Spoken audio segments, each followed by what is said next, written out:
All right, so I'm going to call the meeting to order. Is there any additions to the agenda? Good morning, Reeve and Council. No additions from administration to the agenda, and just a clarification on the microphones. This is a follow-through from last council meeting when they did not work at all. We have them back up and running. When you turn your mic on, it will be live right away, but you can certainly turn your mic on and it will be red right away, and the Reeve can recognize the red mic. That's all we have administratively. Reeve, thank you. Councilors? I've just got one to put the discussion on the incentive rebate. We'll put that on as 2B. That kind of sounds positive, doesn't it? 2A and 2B.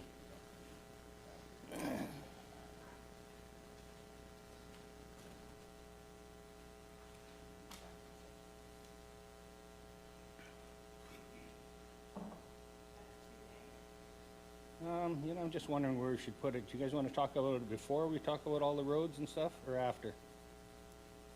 Maybe we'll put it 5F.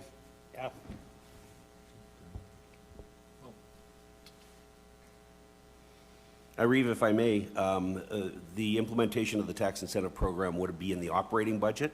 Oh. So I think we'd need to discuss it prior to approval of the operating budget, which is slated as item number 3.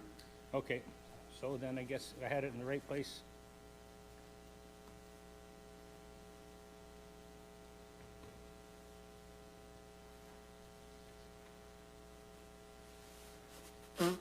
Any other additions? Motion to adopt the agenda with the amendment? Carol? I'll make the motion to adopt the agenda for the March 31st, 2026 Budget Council meeting as amended. Yes. Point of order. Point of order. Go ahead, Glenn. It needs to be moved.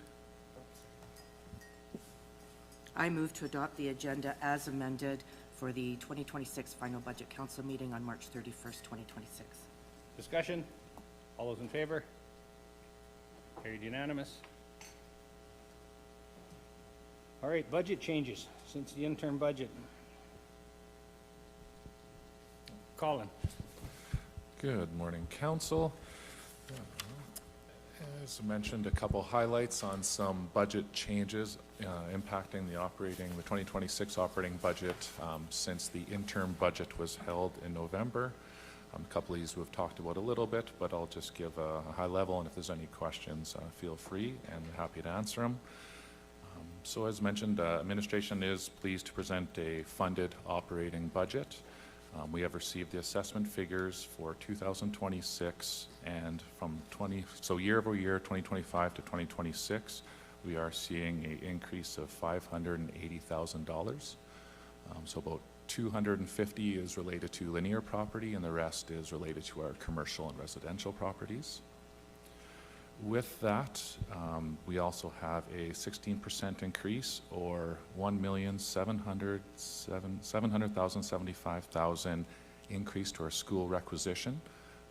And so that 1.7, approximately 1.8 has been updated. This is a flow through, so this will be what is collected through taxes. We will be increasing our amount to collect that. Say that number again, please. So the school taxes are a flow through, so we'll be increasing our tax notices by the additional $1.8 million required to remit to the province. We remit those funds quarterly, so we'll collect more taxes, but we'll be paying them out, so it's an in and out in that regards. Another requisition included on our tax bill is the seniors requisition. So we have seen a minor adjustment over last year of $10,000. And so this year's amount is $700,086,424, so just a slight increase over last year. And again, that will be reflected on the tax bills and remitted to this Brazeau Seniors Lounge. On operating budget, we have added an increase over interim for the police funding model. So we have had an increase of $246,317. And this is a 37% increase over the budget that was approved in the interim budget by council. And lastly, council did approve for a $4 million borrowing. That has been, the application has been submitted. We do have the impacts of what it currently sits at reflected in the budget. We have an increase of $135,000 in interest payments for this year that have been put into this final budget. And speaking to the province, that will be, the final approval will be April 20th, and that's when they'll actually lock in the rates. So right now we put in, I believe it was 3.46%, and they have told us that April 20th they'll set that rate, and as long as it doesn't exceed, 4% or whatever, then we'll be good to go on that and we'll receive final confirmation. And those are the main highlights or changes to the operating budget since interim. The surplus that I talked to you about the other day there, where does that sit right now, the surplus that we have? So, council will see in front of them a big 11 by 17 sheet of the restricted reserves. And so, as the Reeve mentioned, with taxation, we are looking to collect $30 million this year. Funds required with the current capital projects is $28 million in the operating, so that is leaving $2.2 million. And so those two amounts have been split 50%, and you'll find them located under the 2026 additions column beside the equipment replacement program or reserve, and then in the engineered structures reserve. So you've just randomly put them into the engineered structures, not all of them? We have, so we split it into the engineered structures account started in a $143,000 deficit, so that is why that one was chosen, and then equipment due to the equipment needs. So that's why those two accounts were selected. But yeah, administration has proposed that to be split 50% between those accounts. And as well in the reserves, we do have a transfer of $1.5 million from major facility capital investment to the roads restricted surplus to fund that account as well. So you'll need a motion to approve that, correct, as well? Correct, to the Reeve, when we approve the capital budget and the budgets, council essentially have made all their motions at that point, and then we'll approve the restricted reserves. I don't know if you guys understand, but that's 2.2 million more than what we expected.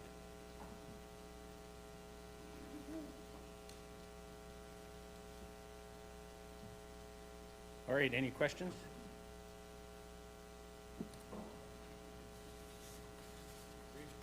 Go ahead, Carol.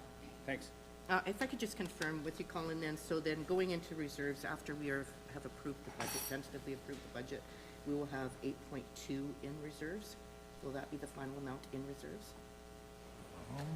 So through the chair to Councillor Vogt, that is correct. If council were just to say we're fine with everything, we approve the operating capital budgets as it currently stands. It's more the discretionary spending account would be that 8.2.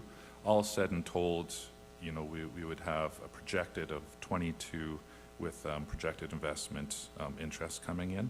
But essentially, with the way your restricted reserves sheet is spread out, and I guess a good idea to just quickly talk about that as well. So the top one is, primarily carries previous motions of council, so these funds are primarily tied up in the top three rows, and then there are items like water, sewer, capital, so we try to discourage pulling from that one. In the middle, we have the cautionary reserves, which equipment replacement, fire equipment. It also holds the alternate energy reserve, and from this account is where we pay our solar panel leases from. You'll see that's at $21,772 for 2026. And then the unrestricted reserves are the ones where we would, request council look from for providing funding to any projects that may come up today. So that graph that you had shared with me before that shows $20 million basically steady for reserves for the last 7 years, what does that include? So to the Reeve, so that's this whole sheet included. And so of that, like using this sheet as an example, is we have something to look at here. So it's showing a projected closing balance of 22 million. Of that 22 million, 8.6 of it is already committed by council. And so essentially we're waiting for the project to finish or invoices to come in to pay, and at which point then that would be released from there. But the total balance does include previous motions of council and funds that have already been spent. We're just showing it. We are still able to earn investment income off of it until it's actually complete, which we'll update at our year-end process each year. Are you guys following all this?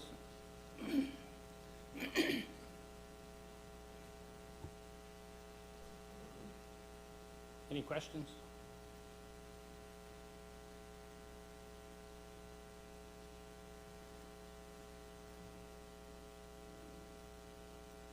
Any questions about the interim budget at all?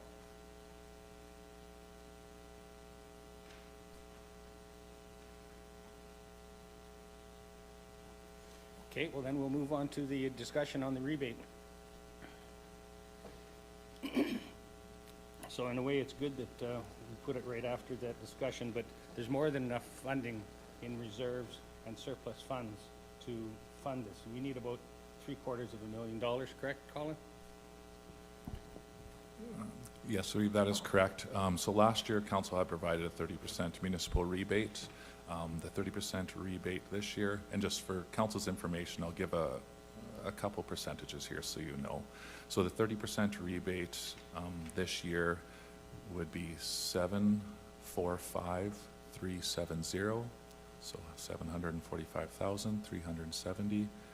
Just for comparison, 25% is 621,142. 20% would be 496,913. 496,913, and 15% is 372,685. And I can provide others if required, but just some comparisons. So what I'd like is somebody to make a motion to do the 30%. If nobody wants to, I can do that myself, but I'd rather it comes from somebody else. Anybody want to make a motion?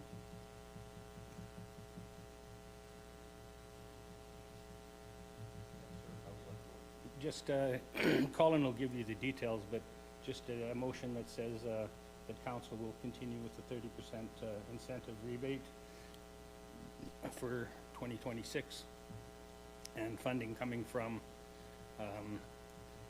how would I term the surplus funds? Because that hasn't been allocated yet. So through the REIV, what we would require is a funding source. So right now, administration has proposed where they're allocated, so we would need council to specify that's for residential property only if paid by June 30th, and then if council is wanting to use some of those funds, it would be to take them from either the engineered structures account or the equipment replacement account, because we'd be essentially limiting that contribution to those accounts. So it would be, yeah, like I say, residential only by June 30th if paid, and then a selected reserve account that council's comfortable with. Yeah, so the ones that we put the surpluses in, which two are those? You just arbitrarily picked two? Yes, well, I suggested the engineered structures and equipment replacement. So, and they're getting each 1.1 million roughly That is correct, yes. of the surpluses.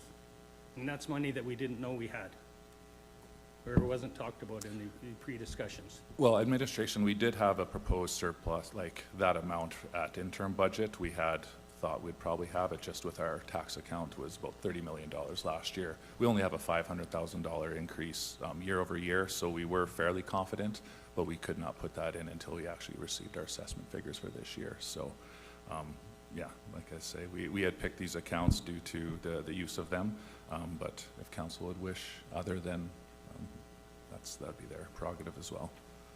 So in other words, we could just put in 750 less to engineered structures.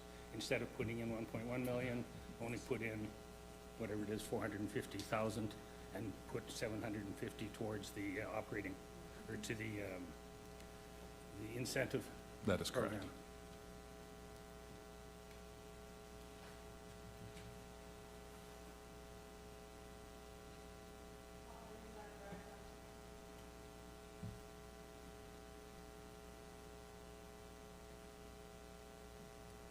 Yes, it is. And we may want to just put as well that those enrolled in the TIP program are eligible as well. Go ahead, Kara. Thank you. What percentage did we give last year? It wasn't 30, was it? Through the chair to Councilor Westland, yes, 30. I believe we, potentially it was 20%, if my memory serves me correct, in 2024. Okay, so it hasn't been 30 all along, correct? No. Okay, and how many years have we been doing this for? So this program has been in place since 2016. 2016.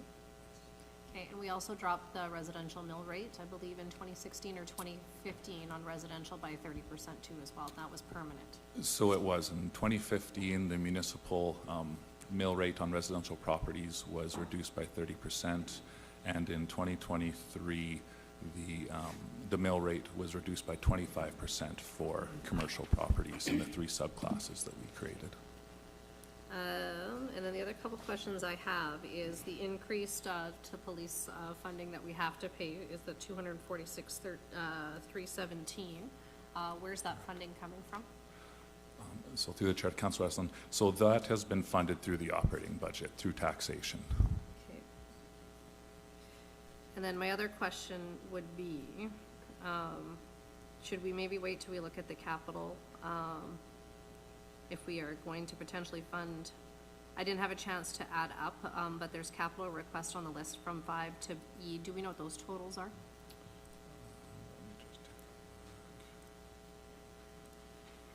And how are we going to fund them? So through the chair to Councilor Westland, so those would be funded through the restricted reserve account.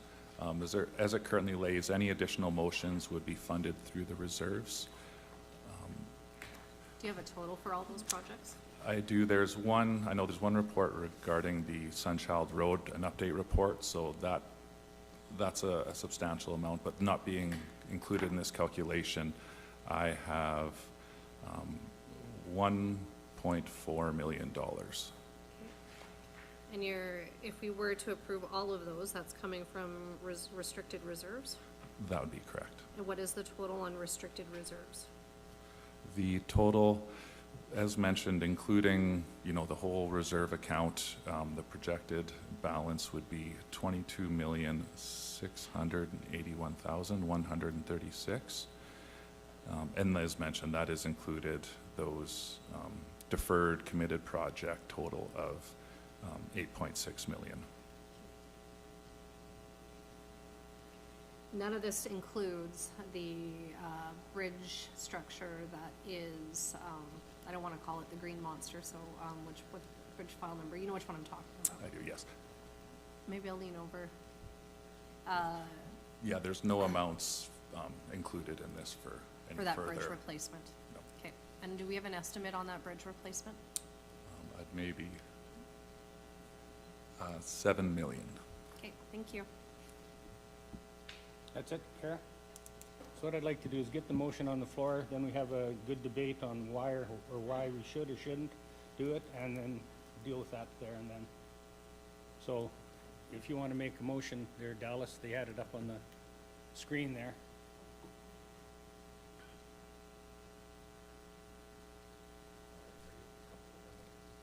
Yeah, I'm fine.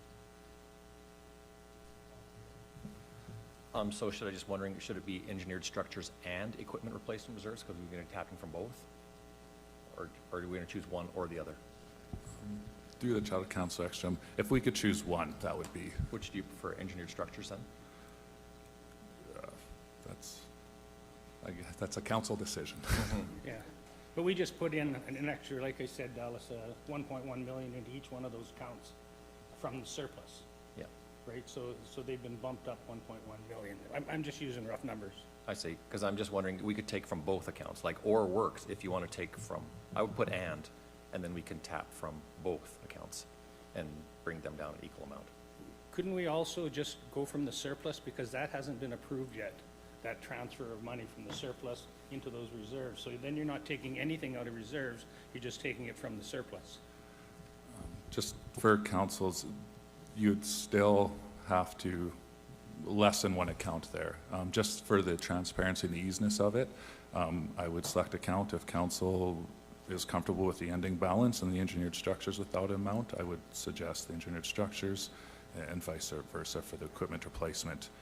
In effect, it's having the same impact there if we choose it, because we'll be bringing that amount down. Okay, do you have a preference?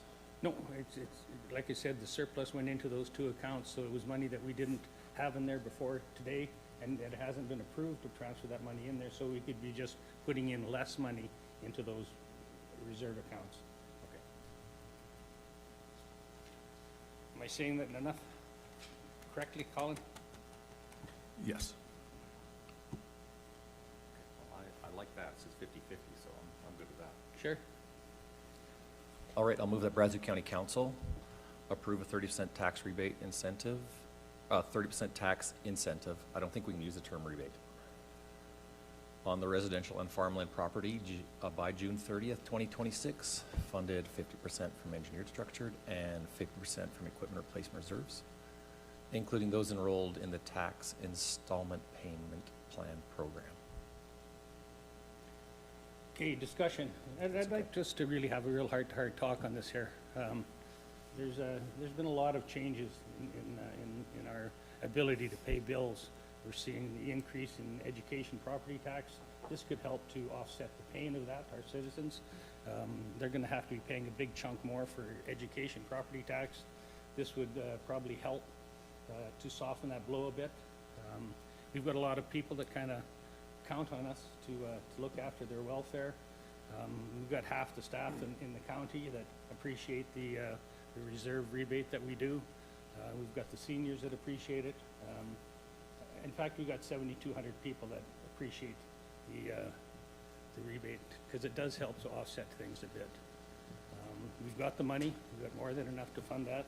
The discussion in capital that goes on later, some of those are probably better off lobbying for, such as the Sunchild that we got federal funding for last time, significant, like millions, to do that. So I think that would be a strategy for that one.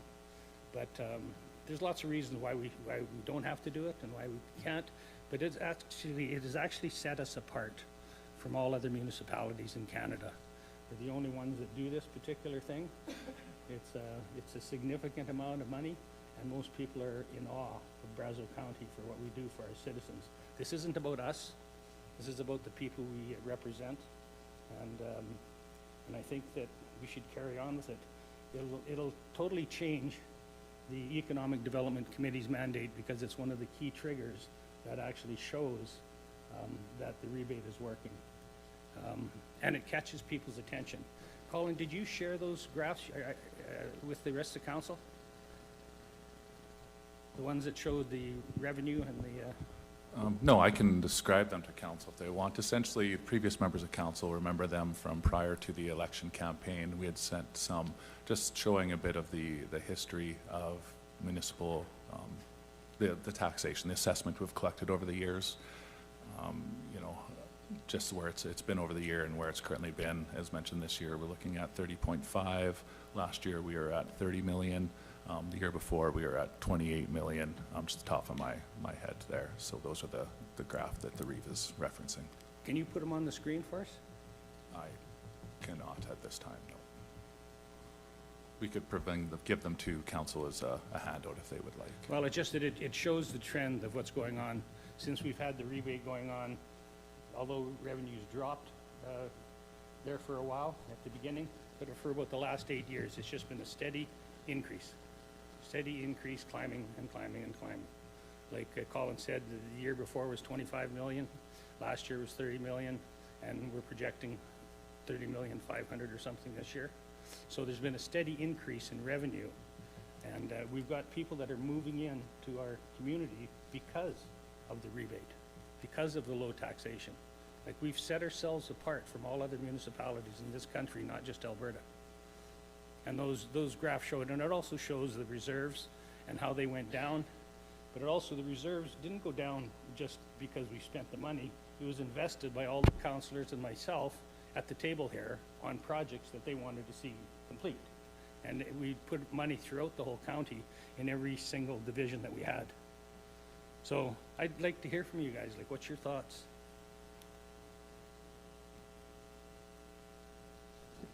Carol? To the Reeve. We talk about not increasing taxes since 2015, when we did a 30% reduction on the mill rate. So we haven't adjusted those for the cost of living going forward. Just curious if there's any data to back up the economic development portion of the assessment increase going up over those last 8 years that you were just speaking of. Just curious how much of that has been just because of assessed values being worth more now versus coming from economic development. Yeah, it's part of its growth and part of its assessment for sure. But what that shows you is it's keeping up with inflation and then some. All right? That's why the graphs are it'd be so nice to have council take a look at them. It's increasing steadily every year, and it's going just in a trajectory like this, straight up. So it's a significant investment, but that, we can discuss the data and try to weave it whatever our thoughts are, but it is going up. The facts are, we're getting more and more every year. And our reserves are staying flat, they're not going down anymore.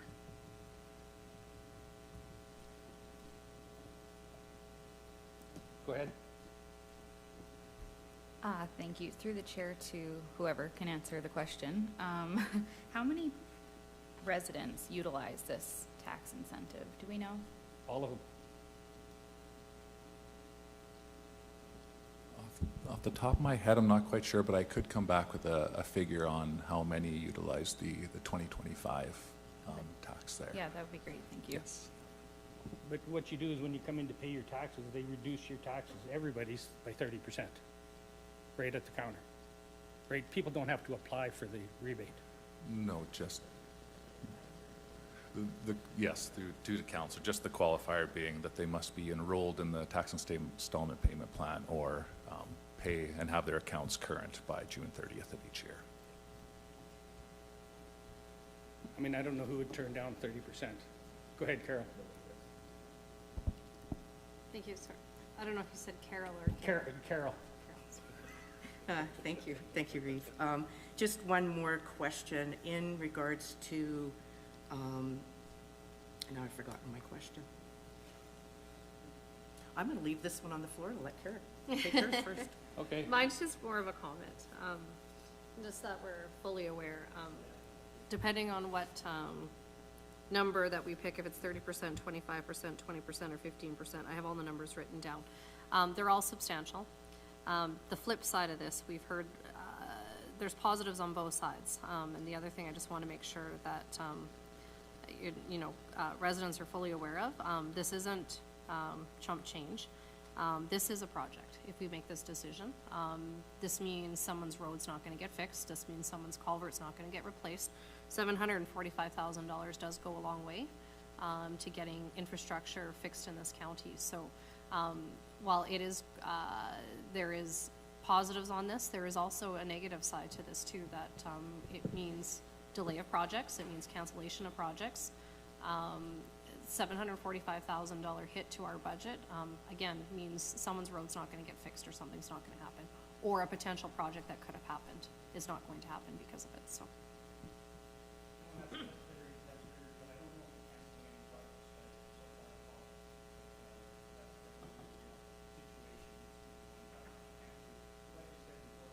$1 million project in your area there, Kara, and that serves about 200 people, all right?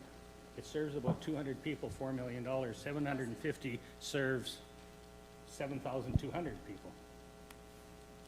The other thing is that road also services industry too as well. Not just the people that are on that road. You have to take into consideration when you look at a road project, it's not just the residents that are impacted, it's also industry as well.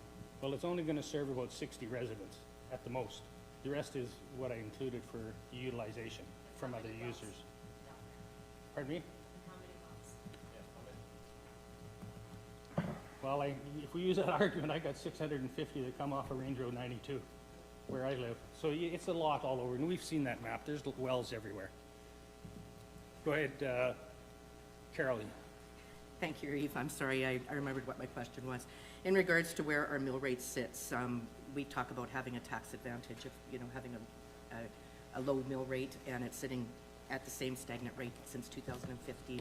Where do we compare in other municipalities that are similar to us in that rate right now? We're lower. Yes, we are. And I have to, I know in our annual general report there, we typically provide a bit of a comparison with the communities around us. We are on the lower end of things.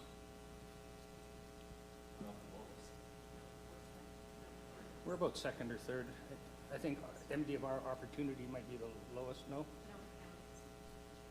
But do they have a varied split mill rate? In other words, so much for policing, so much. When you add that all up, that's more than what we are.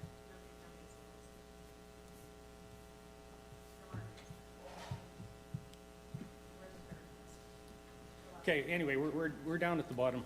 Carol. Okay. If, Carol and then Glenn. sorry, I just wanted to follow up on that.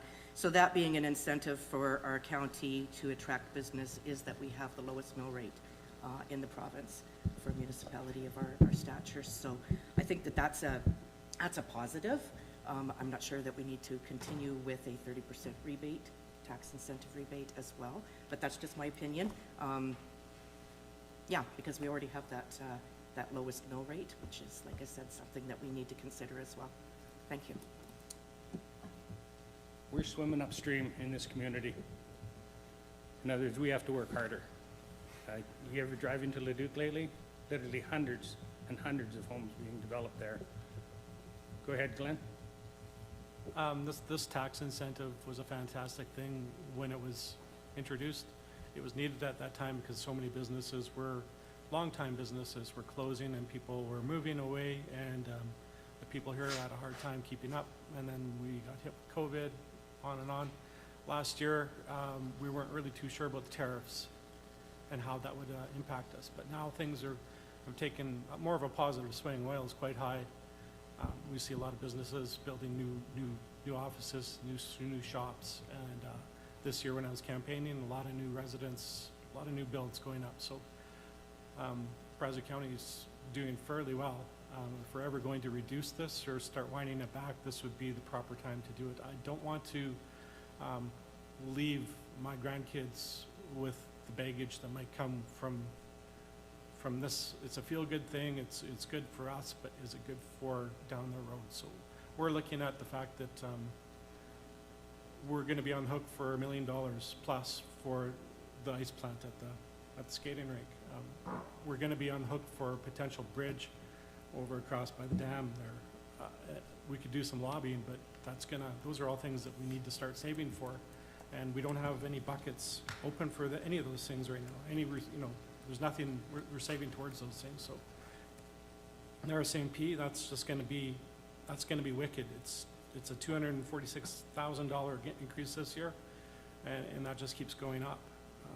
So yeah, like I said, Brazeau County has taken it on the chin for the citizens for 10 years. That's impressive. But yeah, I'd like to see this wound back to 15%. I think that even with our $4 million borrowing, not added another $135,000 just in interest. I've seen this council balk at handing a $2,000 check to a community group.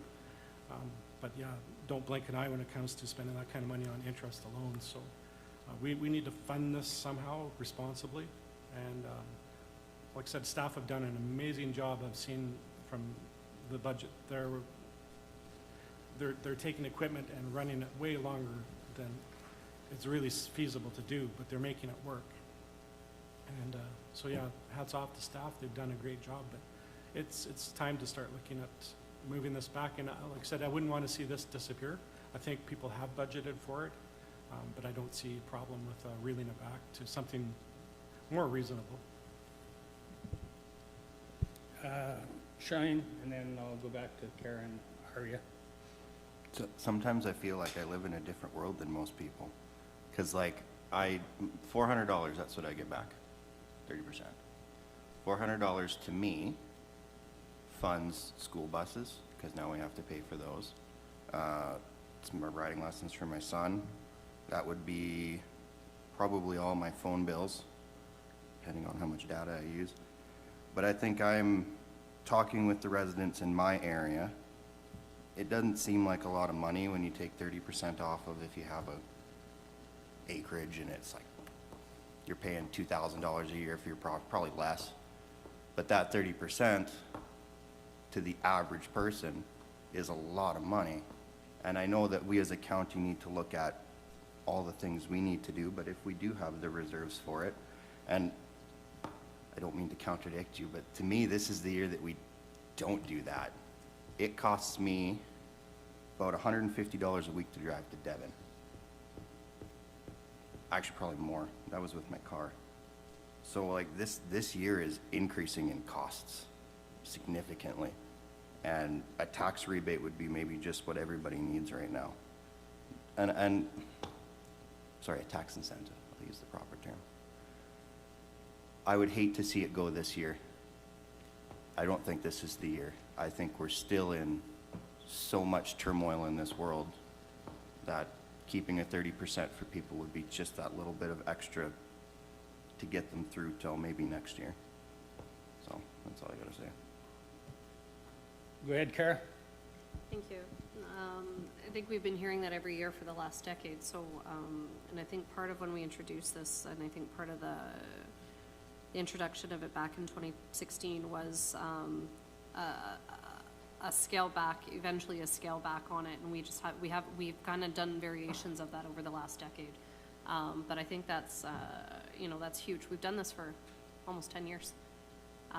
So we'll have the same stories next year, and the year after that, and the year after that. So just want to highlight that. I think I agree with Councillor Gunderson's point of view about scaling this back. I do support it. I just don't know what the 30%. Somewhere around that 20%, I think you'd have me on board. Aria?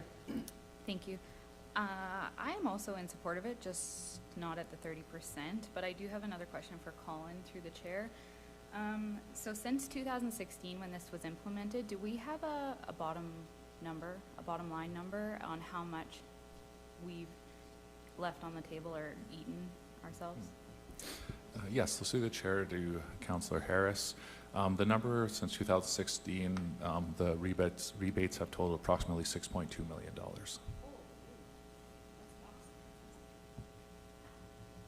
Yeah, good question. Thank you. So, I still want to push the 30%. We can afford it easily right now.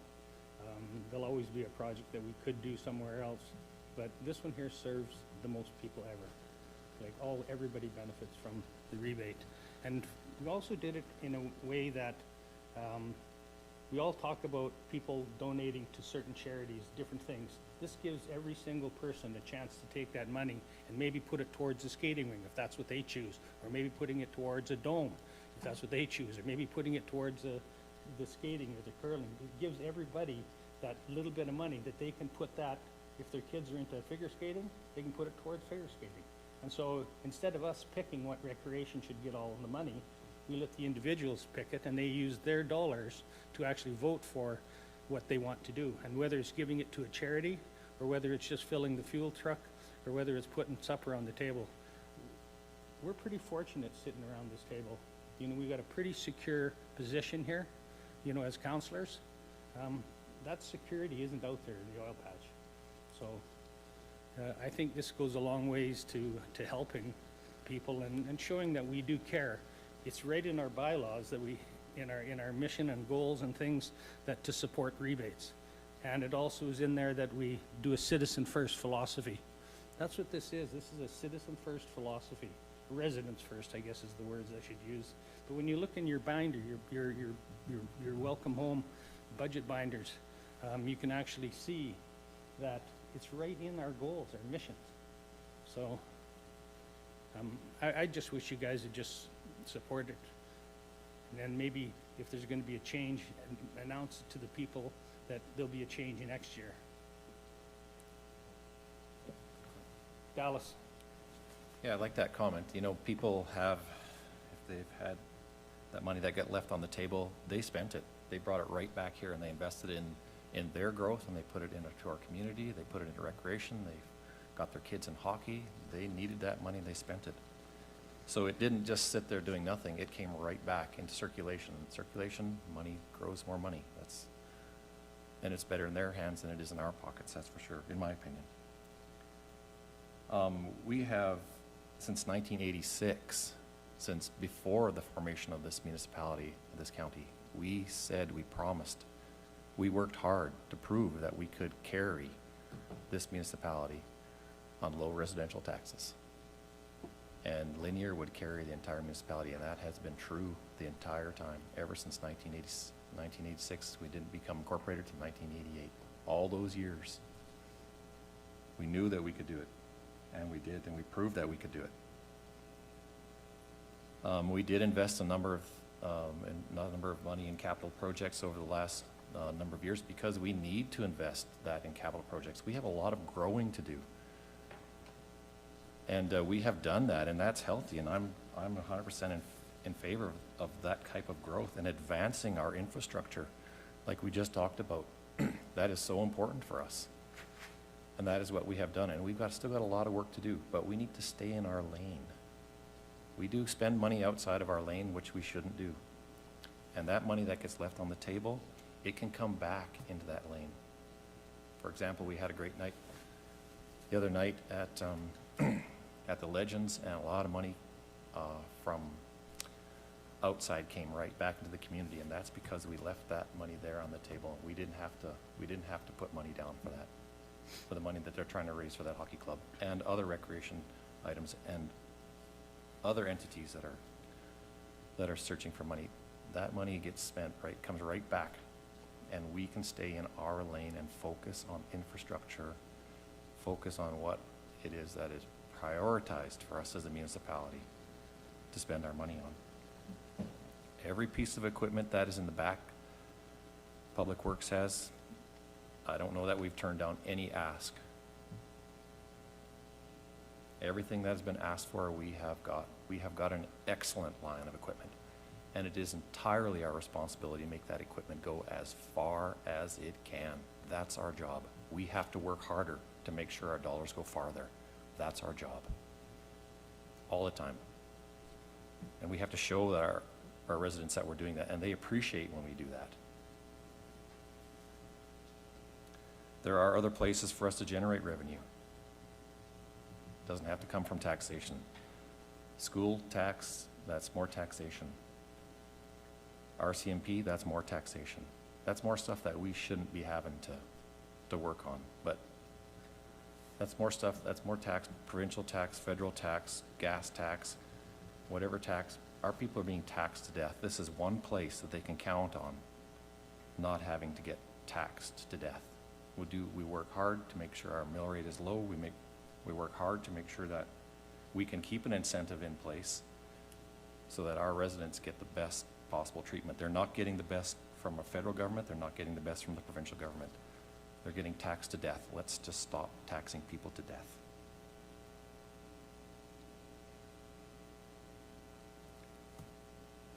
I'm glad we're having this discussion. This is what I was hoping for.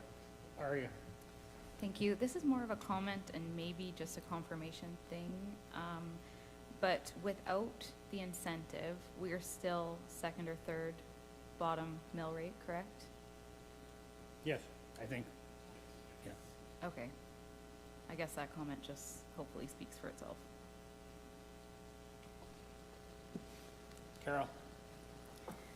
Just looking at the amount for this is a comment as well, and we're talking about the 2025, 2015 chart that you've given us, Colin, thank you.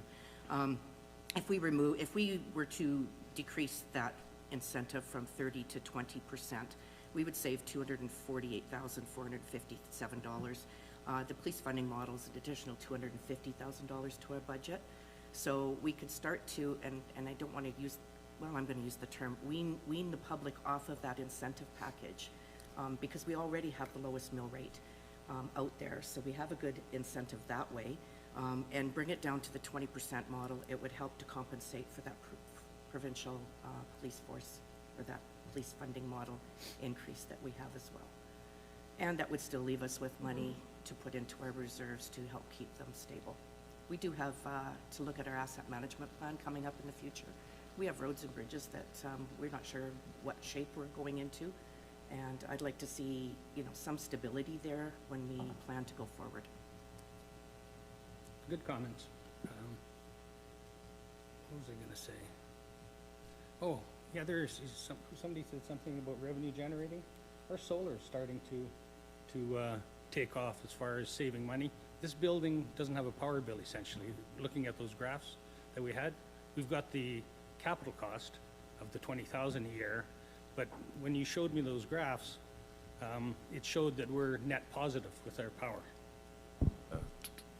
Sorry, just to clarify on that. And so that's related to the wetland site there. Well, they were both. Remember, we looked at both the building here? Yes. And the building showed a positive as well. I believe the wetland site, we'd have to provide some deeper dive into that. I believe just the wetland site's the only one set up to the solar club, which was those amounts we're showing on that end. We'd have to come back to confirm the exact expenditures on the overall power bill.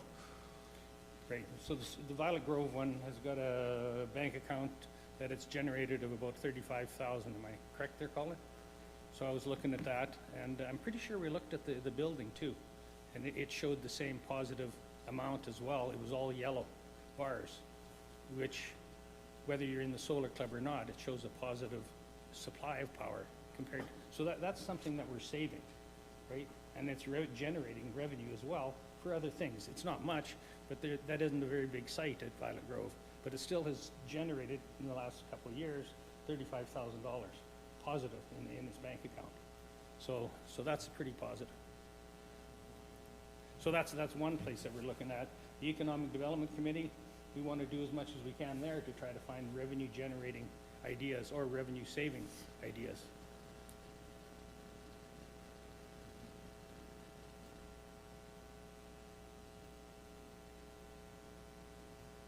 Kara? Just another comment. We haven't talked about, and I know we've talked about some of the other downloading from the provincial government today about policing school requisition. The other one, was there not changes made to the disaster recovery program too as well? Through the Chair to Council Weston, there are. I know our DEM has been busy looking into them, and so there is some substantial changes coming through that. It looks like various classifications of wildfire will not be covered going forward, whether that means what we've experienced in the past, but they have stretched out the payment period from 3 to 4 years and are now limiting the amount of items that they will cover. Okay, and so again, more downloading. So I think the last time we were on the hook for 10% of that fire cost. I know that's probably the most livable example recently is the 2023 wildfire. How much was that fire?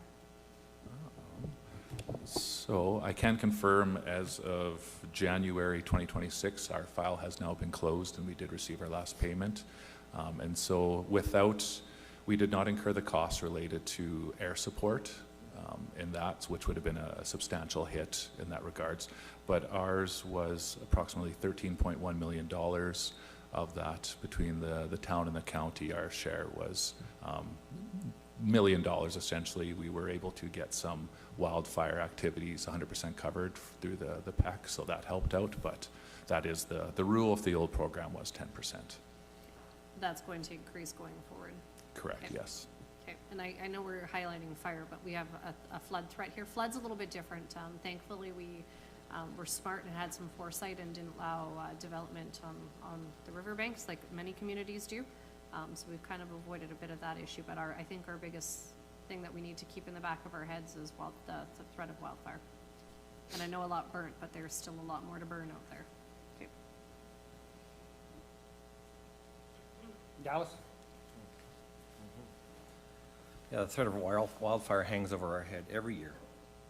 It'll never go away, unfortunately. It seems to be brought to the front and center for a number of different reasons, but yeah, it's something we'll have to live with. With the RCMP additional monies that we're having to spend to the RCMP, I think I read in here we're broaching $800,000 or just about, and by 2030, we'll be broaching $900,000 for our RCMP requisition. Yes, so this year it is $970,000, and I believe by 2030, it's going to be approximately 1.6. Yeah, we got to work harder to push this back. I listened to Mayor Thorpe they're on the radio every day, and they can't do it. And there's other municipalities, rural and urban, who can't do it. Something's got to give here. Something's wrong. We got to work a lot harder to push this back because it's just not working. And I don't think we're doing enough. Okay, let's stay focused though on the discussions about the rebate. I know you're trying to save money that doesn't go out, so then you'll have even more money. But That's exactly what that means, Yeah, yeah. okay. But there are other ways for us to generate revenue. There are ways for us to go into business to generate revenue, and we really have left that alone for a very long time, but that's something we should seriously consider as our generating ability. So, Aria, go ahead. Can we not do both? Yes. Like, can we not work harder and reduce the incentive? Or increase it. We could go up to 20%. Good No, luck. you're right. We can do both. Yeah, that would be my comment, is that, why don't we do both?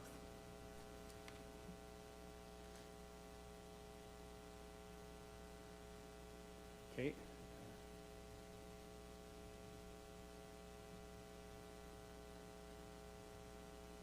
If there's no other discussion, I will call the question.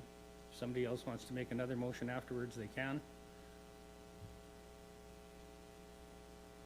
All right, all those in favor?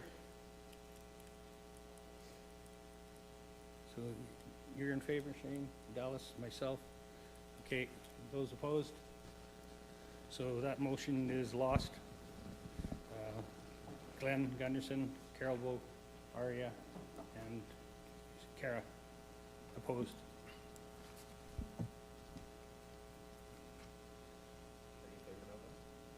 Oh, go ahead, Glenn. I'd like to make a motion. I move to approve a 15% tax incentive on residential and farmland property only if paid by June 30th, 2026, funded 50% from engineered structures and 50% equipment replacement reserves, including those enrolled in the tax installment payment plan program. Are you open to friendly amendments to, I've heard people talk about 20%, Glenn? 25%? No? Shane? I was gonna make a friendly amendment, but I guess I can't. Well, you can always do that. Well, I'll go to Kara then first. No, I was gonna make a motion, that's fine. I was gonna make it for 20, so. Actually, while my mic's on, I just, if, I will vote opposed to 15 on the basis that I think it should be 20. Okay. Any chance of that friendly amendment, Glenn? it's not friendly. Huh? It's not friendly at all. Oh, I see. Okay, well, I can't support 15, but I'm hearing some other options, so I supported 30. Dallas? Yeah, I'd like to see us maximize it as much as we can. We didn't talk about this at our strategic plan and our strategic planning last week. We should have. Because I'd like to be consistent this term. Like, if we're going to do percent, 30%, I hope. I mean, that failed. But if we're going to do a percentage, then we should maintain it for the next 4 years. I think we should try to be consistent in that, or at least let our residents know what that's going to look like. So, yeah, I'm opposed to Glenn said 15. Yeah, I'd support 25. Any other discussion? Those in favor of the 15%? Those opposed? Kara, Dallas, Carol, Shane, and myself. I feel like we're playing roulette. Kara, I move to approve a 20% tax incentive on residential and farmland property only if paid by June 30th, 2026, funded 50% from engineered structures and 50% from equipment replacement reserves, including those enrolled in the tax incentive payment plan program.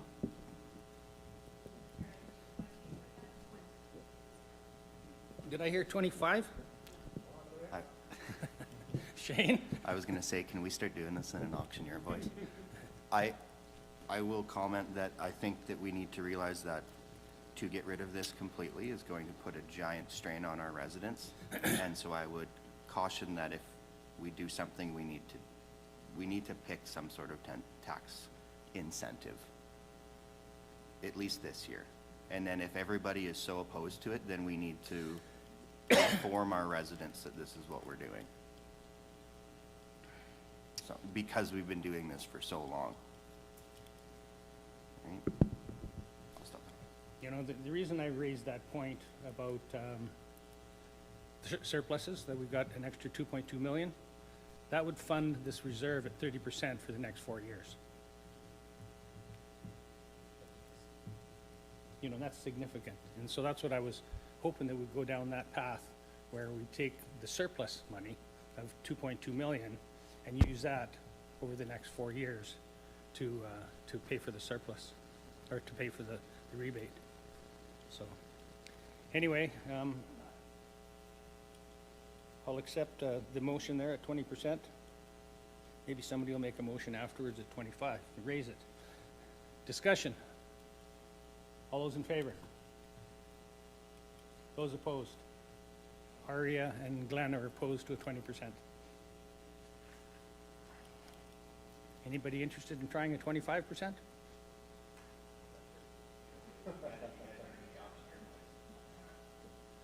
All right, so if there's no other motions, we'll carry on with the rest of the agenda, but we'll take a 5-minute break. Okay, I'll call the meeting back to order. I guess the delegation is not coming in, but I guess we still need a motion to approve the operating budget as presented.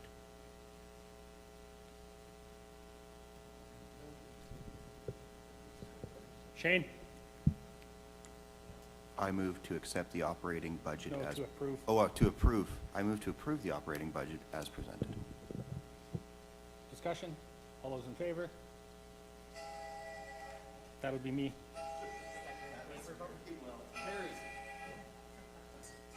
I guess he wants to vote. Sorry about that. Pardon me? Yeah, it was passed unanimous. Thanks for the discussion, you guys. Rocky Rapids Cemetery is their community, is not coming in, so we're going on to a bridge repair on Township Road 494. Do you guys want to take a look at all of them and then make motions, or you want to make motions as we go? As we go, okay. Bridge repair, who's speaking of Pippa? Go ahead.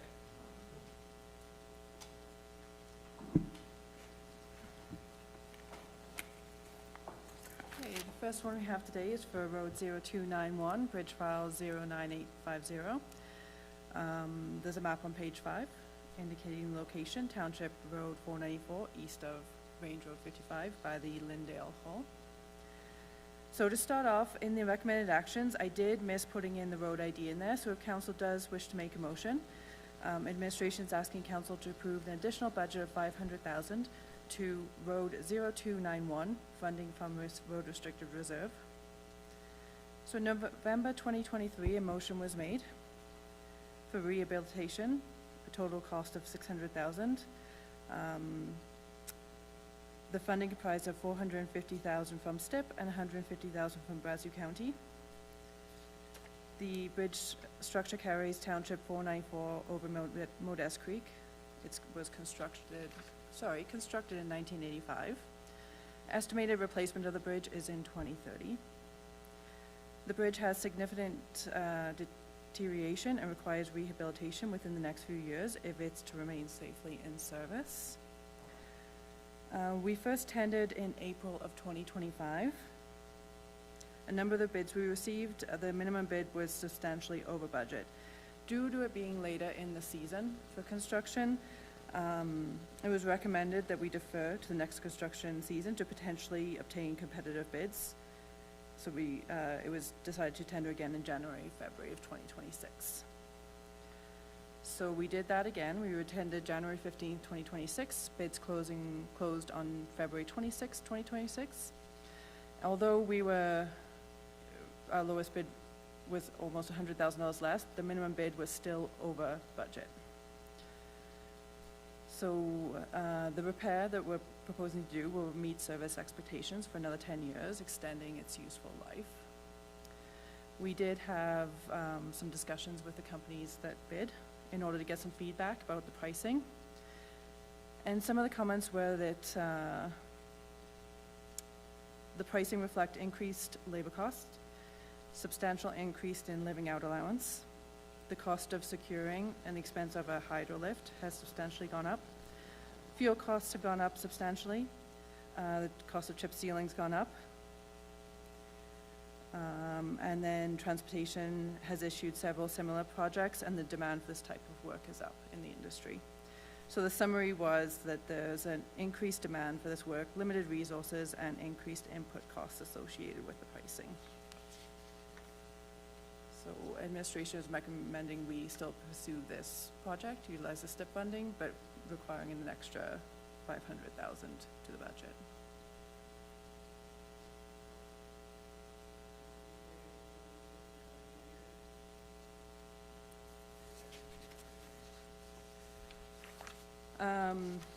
Yeah, at the time of the bridge inspection, it was supposed to be done by 2026.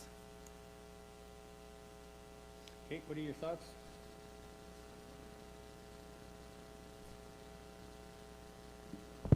Shane? I'm just trying to understand this. So originally, we were paying, the total budget for this was 600,000 and 150 coming from Brazeau County, and now that's increased from 150 to 500? 500 on top of the 150. So now we're doing 650, Yeah. and STIP is going to be increasing, This STIP stays the same. Yeah. so they're paying the same, but we're paying more than the STIP. We've already applied for the STIP funding, and For we've got it 600. based on that amount. Unfortunately, as for the reasons I just noted, the pricing has gone up substantially. If you're gonna wait and reapply for STIP, you do run into the issue if we can't apply until November 30th this year. We don't hear back until next year. Then we're putting off fixing. So we were approved for STIP? Yep. At 600, Yep. okay? Thank you. So the total of the project, if I did math, I'm gonna do Kara math, 1.1 million. Yep. Of that, actually, no, because we gotta add yes, because that's with us, okay. So the county's putting in 650,000, and then STIP is 450,000, correct? That's correct. Okay, for a total of 1.1 million? Yeah. Okay, this needs to get done, it's a busy road. And it's a project that needs to be done, and I think we've delayed it a number of years already, so we can't delay it out anymore, otherwise we're gonna have significant issues.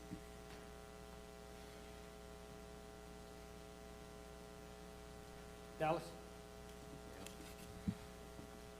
Okay, so we can reapply for STIP. Because we've already been approved, is there a fast track for us to get in that the minister would look at it and say, hey, maybe we could just top this up a little bit?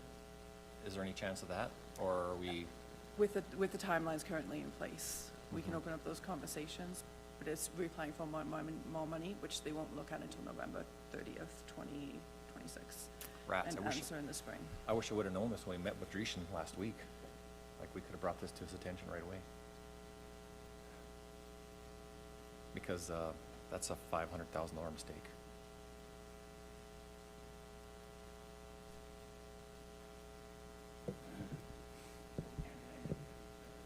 Just myself, yeah, that's all I have. It's all Dallas's fault. I'll take No, the blame. as Kara said, this needs to be done, and I would be concerned if we held off on this.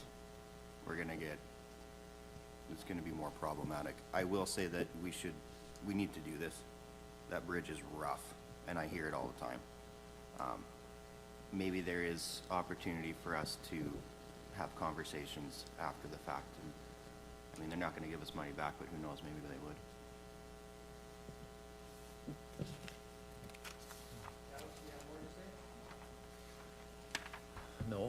get myself in trouble if I say more, but I'm just wondering, like, why don't we get the quote up front and then make the STIP application so all the numbers are there? Or why didn't we build in a 30% contingency or something of that nature so that we're not, because this is a great grant. This is awesome. We got a green light on this one. So how did we fail? And I mean me, like, how did I fail? Because I didn't know how this worked. To Region Council, I did get feedback from MPA Engineering, and so they are the ones that help with our asset management and give all the pricing for replacements and future replacements and rehabilitation of bridges. And they said the original estimated price was based on the historical information available at the time of preparation and seemed reasonable at the time. Reaching out to all those companies to give those the increase, and that's something we're gonna have to look at with MPA Engineering going forward, is now have they taken this into account when we look at next year's pricing? Reeve, Councillor Ekstrom brings up a good point, and I think there's a few considerations moving forward, because I think the process that we undertake with these capital projects is cumbersome. And as a result, it's slow. Further, as a result of that, costs go up while we're making these decisions, and we find ourselves in this circular decision-making process that the councillor has alluded to. I think administration should take a different approach in recommending these projects to council, and I think one of the things that's a challenge for us is that we need to figure out a way to not tie our priorities to whether or not we get STIP funding. Our priorities for projects, capital projects, should be our priorities. And if we get STIP funding, that's a benefit to us. I think we saw in the provincial budget there's a significant gap between the amount of bridge repairs there are in the province and the amount of STIP funding that's available.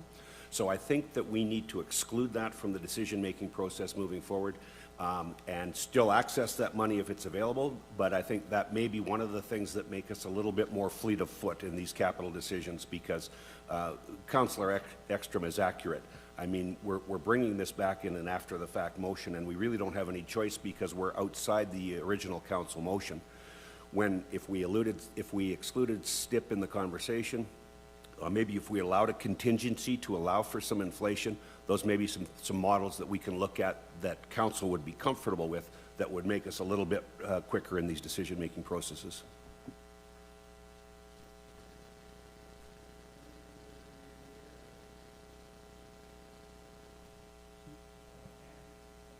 Process earlier, so that we end earlier. And I think the timing is definitely a factor, and I think as I get more comfortable with the county process, I think our interim budget should be more like a final budget. And then we would just do budget adjustments in the spring so that we are confident in moving forward. We've got the money to make the decisions, and we can get these projects moving forward a little more quickly. Kara, and then Glenn. Thank you. Through some of the experiences and the information that I gather in my travels is actually more and more municipalities are setting a 4-year budget where they're actually planning their projects out starting this year and starting to tender them out 2 to 3 years in advance. Yeah. So we are now starting to play, when we start tendering stuff for the same year in January and February, it's too late. We're starting to see the inflated costs. I know a lot of municipalities, and if they haven't quite moved to that planning yet, they are setting their capital first, and generally in September, by the end of September, their capital for the following year is already set, and they're going out to tender October, November the prior year. So we are missing the boat, and I think we're starting to see some inflated costs because of that. But I don't have tangible proof of that other than just generally what I see across the board and the travels and the experience I get to gain traveling and meeting with other rural municipalities, but we are behind the 8 ball. I think, well, inflation affects everybody, right? And that's what's happened here is, yeah, like I said, it's the price of doing business. So with that, I do think that this needs to be fixed. Closing that road isn't an option, so I move.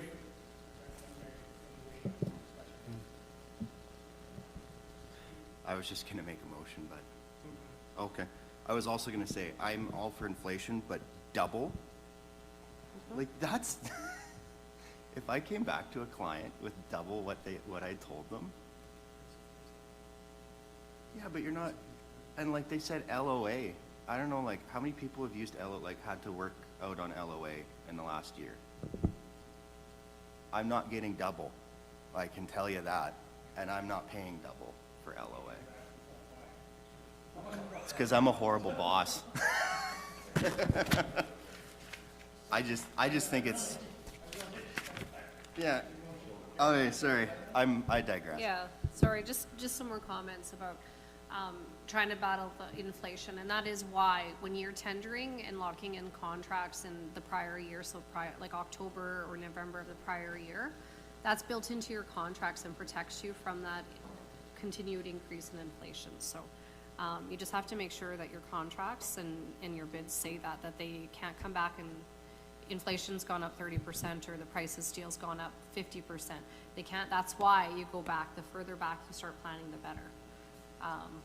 Some municipalities, I mean, they must have had a crystal ball, but during COVID, they literally went out and bought, and I only know this because of RMA's business services, they literally went out and bought $5 million worth of culverts, basically for their next 5 to 8 years of their culvert projects, in the amount of money they saved, because they had a crystal ball and knew what steel was gonna do. It's crazy. County of St. Paul did that. Yeah, they had a lot of steel sitting around and aluminum sitting around in their public works, and they did catch some heat from the public on that. But in the long run, I mean, they came out like they're laughing. They're saving millions because they had the forefront to do something and the initiative to do it. So if we shift our mindset in the budgeting, I know staff probably want to kick me under the table right now because I know they usually are preparing budgets during the summer. But if this council could start setting priorities and start setting at least the capital budget the prior year in September, the amount of money we're going to start saving, we'll see it instantly.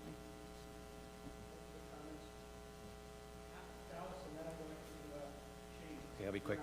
Yeah, we used to carry, I know we used to have a huge inventory of culverts back in the day. That was normal for every municipality to have a giant stack of culverts in the back. But we haven't done that for a while.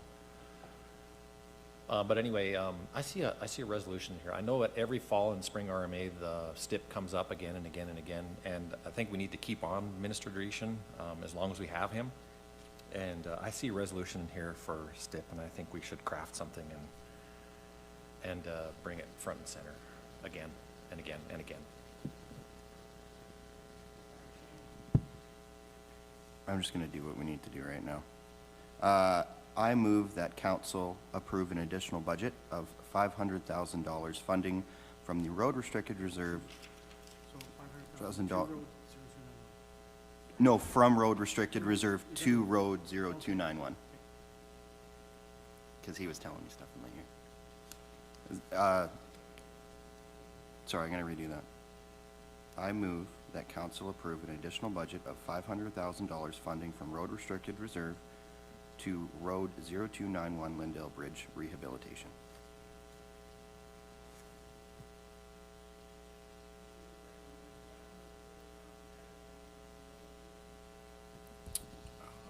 Just to the Reeve, no, that is not.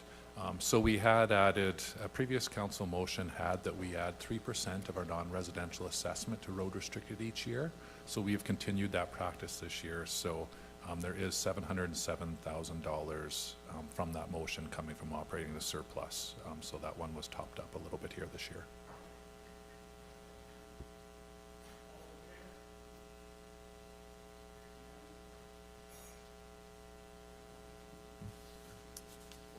If we go to the next report, maintenance has identified that the Costille is coming up July 1st. So there was conversations instead of, continually buying the culverts and the blades throughout the year of having a bit of a lump sum before July 1st this year. So that was a good point that was brought up. And there is conversations about locking in too early might cause a reason for built-in inflation or profit, but yeah, lots of conversations about the approach we should take. Okay. So we need 20,000? It's getting cheaper as we go here. Yeah, this one, so I strategically put the worst one first, I apologize. Next one is a similar ask. It's not substantially going over budget. There is a slight change here.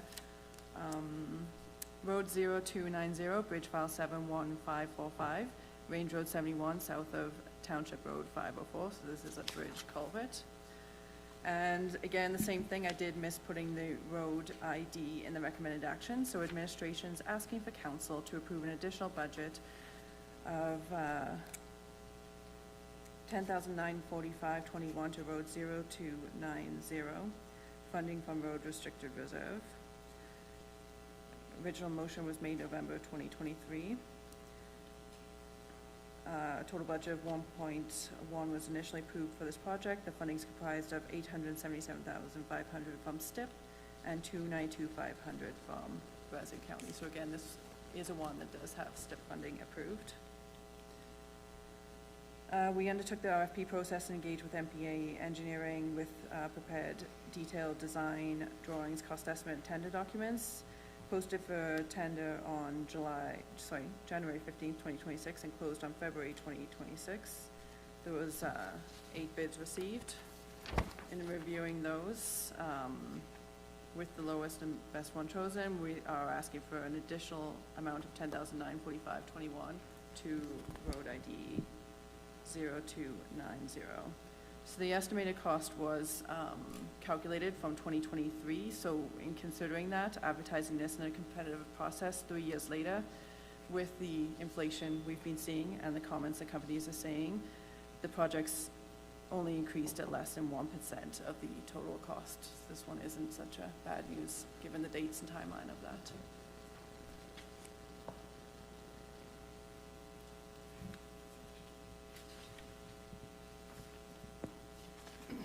Kara? Yeah, just in general, more of my frustration around culverts and stuff, because this creek doesn't flow year-round either. Does it hold water year-round? I think this is more like maybe 20% of the year it has water in it. Probably just during a heavy rainfall and spring runoff. Yeah, it's insane. But it's gotta get fixed. I mean, we can't, again, same thing, it's a road. I move the council. Just Glenn had a comment, and maybe Shane did too, but Glenn, you're okay? Oh, their lights No? are on. No, so the resolution for RMA, Resolution 2-26S, was any span over 3,000 millimeters would be classified as a culvert, not a bridge, right? And I was just wondering, what's the span on this one? Do you know what the span is? This one is a culvert. Oh, it is a straight Yeah, culvert? it is a culvert, yeah. Thank you. Yeah. I move that council approves the budget of additional budget of $20,000 funding from road restricted for file number road 029 and BF 71545.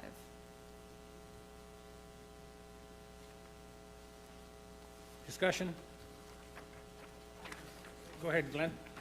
Through the chair to Pippa, you kept mentioning $10,945.21. Is that what you were looking for, or were you looking for 20? I was looking for 20,000. I rounded up to avoid coming back here again, but the actual, Oh, hopefully okay. ask is I going to get be it. Thank substantially you. under Just that by extra in and the case. project's Thank done. you. Yeah. All those in favor? Carried unanimous. Sunchild.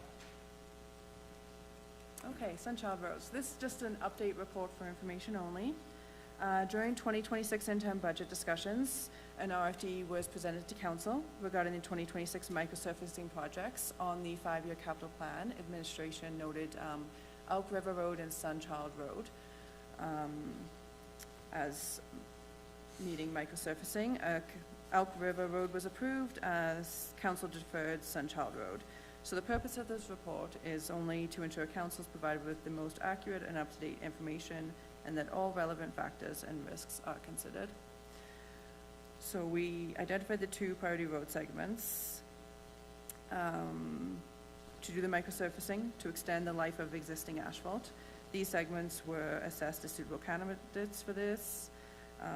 Microsurfacing is a cost-effective pavement preservation strategy that improves ride quality and prevents future deterioration, therefore deferring the need for more expensive rehabilitation, such as overlay. During the 2026 interim budget, we presented a road surface document. Don't know if I actually attached it, but there was, Dave did a presentation on the road surface information sheet showing the difference between microsurfacing and overlay. As these road segments were close in proximity and share the same proposed treatment, it was initially recommended to do together to save that cost in mobilization. So, however, as they'll be completed at different times, the mobilization costs will now be treated separately. So as a result of the deferral of the project, the microsurfacing cost is now projected to be $2 million with that additional mob.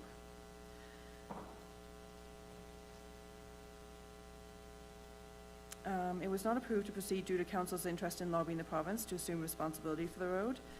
In the meantime, Public Works would just like to highlight that if microsurfacing is not completed in 2027, Sunchild Road would no longer be suitable candidate for this cost-effective preservation treatment. If we have to move an overlay, that's estimated 11, 12 million. So it is substantially higher to move from the microsurfacing to the overlay. So we will be bringing the microsurfacing ask back again in the fall for 2027 interim budget.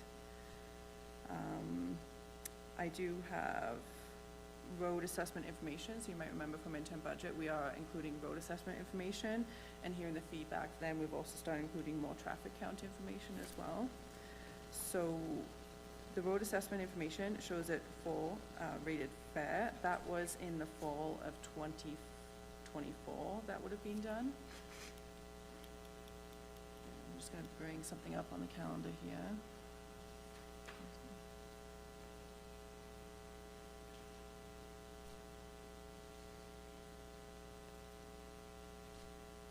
Okay, so this was the road surface info sheet that we presented at interim budget. So down here, just goes over microsurfacing and how it extends the life for, much over 20 years. It is works great on our asphalt surfaces rather than going to the more expensive overlay option.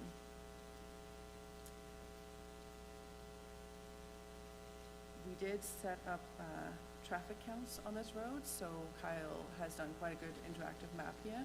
So the yellow here, right by the bridges, you'll see this is where we set up one traffic counter, and then we set an additional one up down here, just to get a full scope of the traffic in and out.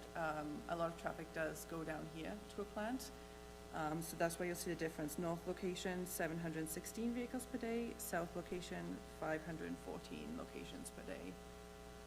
And although the last road assessment was done in the fall of 2024, he has identified some current pictures of the condition of the road, March of 2026.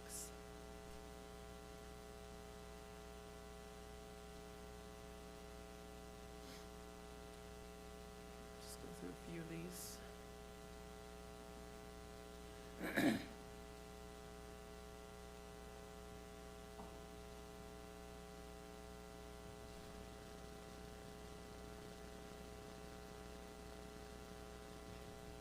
That looks like 621. Way better shape than 621.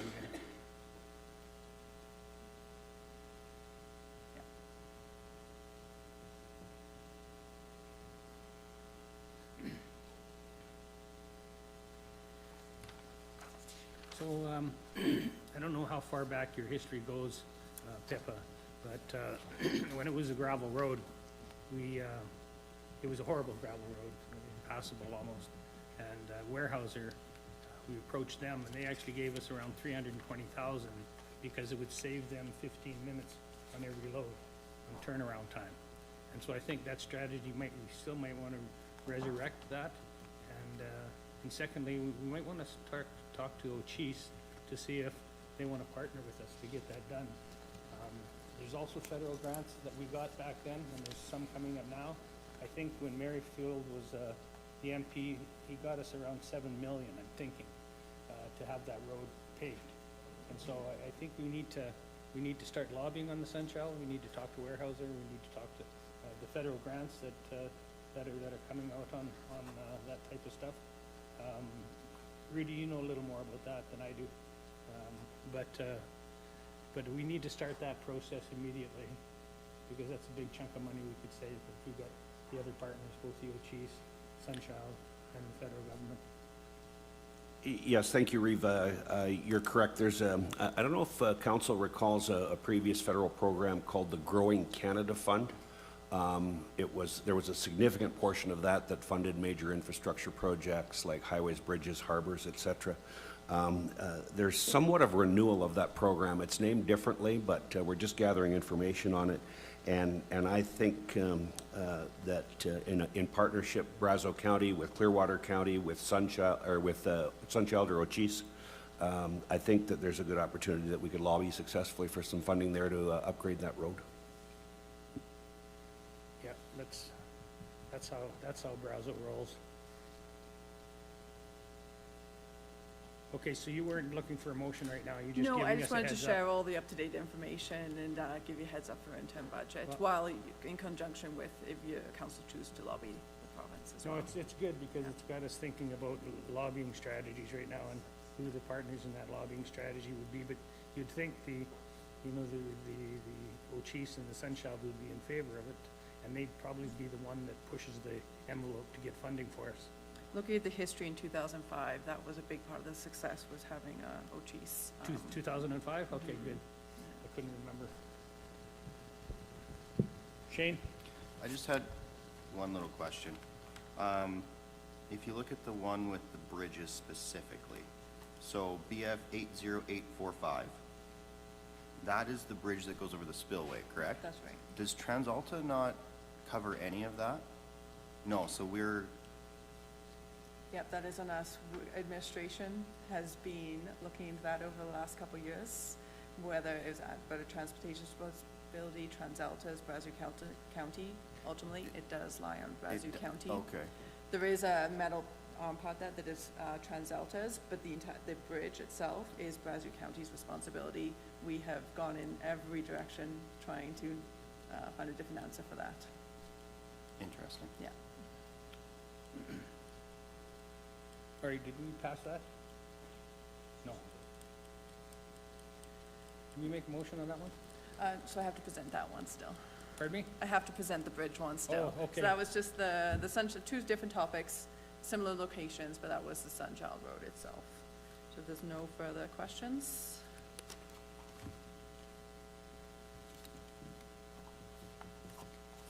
Okay, so the next one is for bridge file 80845 and 80846.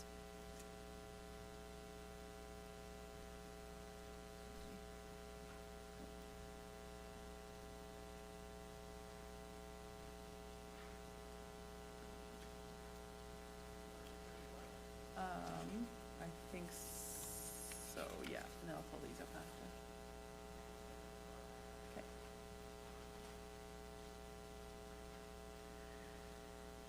Okay. So administration is asking for council to make a motion to approve rehabilitation of bridge file 80845 in the amount of $833,544. This is one I had verbally mentioned at the 2026 interim budget, but at the time we didn't have all the estimated costs. So high-level condition assessment reports were completed September 2026. Based on the information, bridge file 80845 is being recommended as a priority at this time. Both files are, cost estimates are presented in here, but we are asking for just 80845 at this time, which is the spillway. The rehabilitation and repair work is eligible for STIP funding, however, approval is not guaranteed, so adding on to what Rudy's comment was before, if the direction is to apply for STIP funding for this project, the following considerations are noted, that the work can't be commenced prior to grant approval. In the event the application is unsuccessful, decision is not expected until June of 2027. Rehabilitation would not be possible until November 30th. Reapplication wouldn't be possible until November 30th, 2027. with a subsequent decision anticipated in June of 2028. So the extended timeline may result in continued deterioration, leading to increased rehabilitation or replacement costs. On page 13, we do note bridge file 80846. So the estimated initial cost for the rehabilitation of this one is $1,061,061, and that's 2025 pricing. Based on the findings of the high-level condition assessments and the relative urgency of identified deficiencies, administration is recommending prioritizing rehabilitation of 80845, the spillway bridge. This structure is exhibiting more advanced deterioration and requires timely intervention to prevent any increased safety risks and future high costs. And we would be looking, I do believe on the province has the other bridge, the canal bridge, slated to do a level 2 inspection on it this year too. So we'd have a lot more information on that one once we have that level 2 done.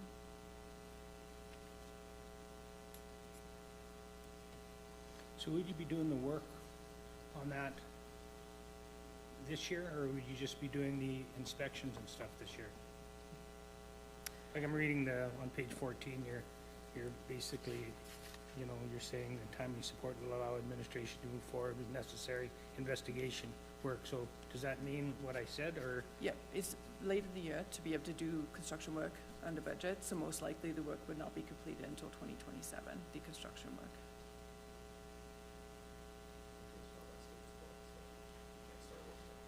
If we're looking to apply for step for it, or if we're looking to,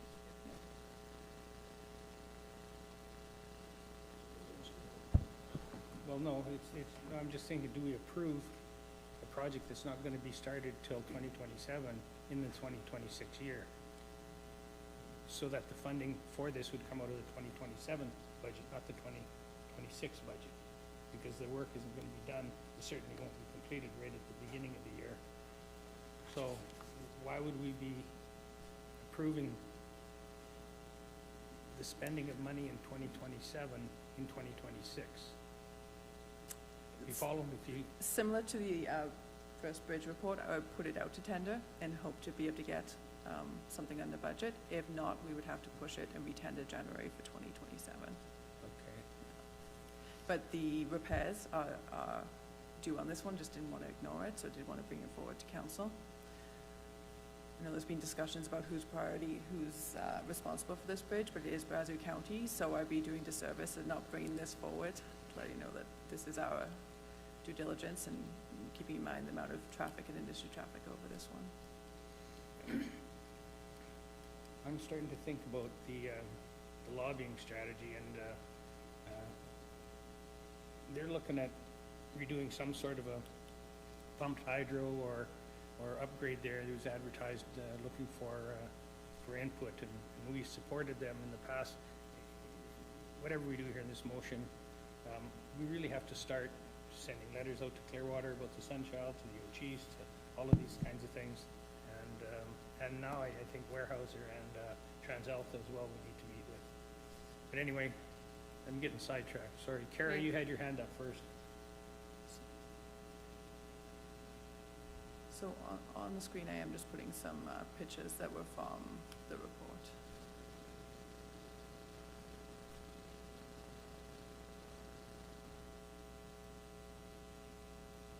And you have the description on the left-hand side as to what it's referring to. Somebody lost their hammer.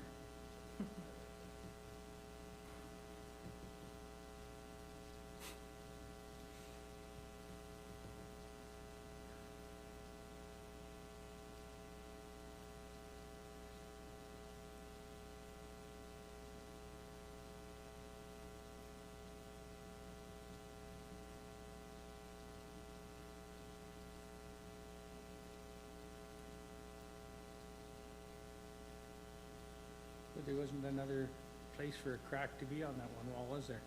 Pretty well used it all up.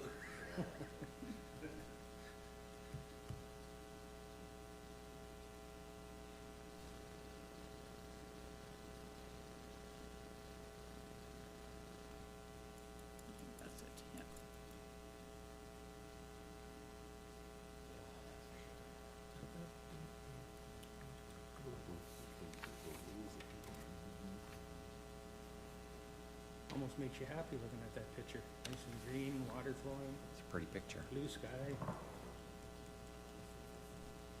And the bridge was constructed in 1987. It's just a baby. Yeah, this is definitely one of the bridges that we should be advocating for as top Go ahead, priority. Alex. Yeah, top priority and advocating for as hard as we can with as many partners as we can. This is exactly what STIP is designed for. That's exactly why it was built. So STIP should definitely be applicable here. We should be doing everything we can, not just sending letters. We need to be doing meeting. You're welcome. Go ahead, Kara. Does TransAlta have any, I guess it's because it's over their dam, but it's our road, correct? I was just wondering for a funding sources to approach TransAlta. We did, administration did have meetings with TransAlta, and they put out all the drawings and everything of it, and it ultimately is, they weren't looking to cost sharing at that time. It Okay. was Brazeau County's responsibility. Okay. The other piece is I highly doubt Clearwater County is gonna come to the table. They repaved and redid their section of the road a few years ago, and they actually did at that time ask us if we wanted to joint with them, and we said no. So their portion was done in the last three years. I drive that road all the time, so I avoided it like the plague when there was construction. They've already overlaid theirs. They're good for another 15, 20 years, so. But-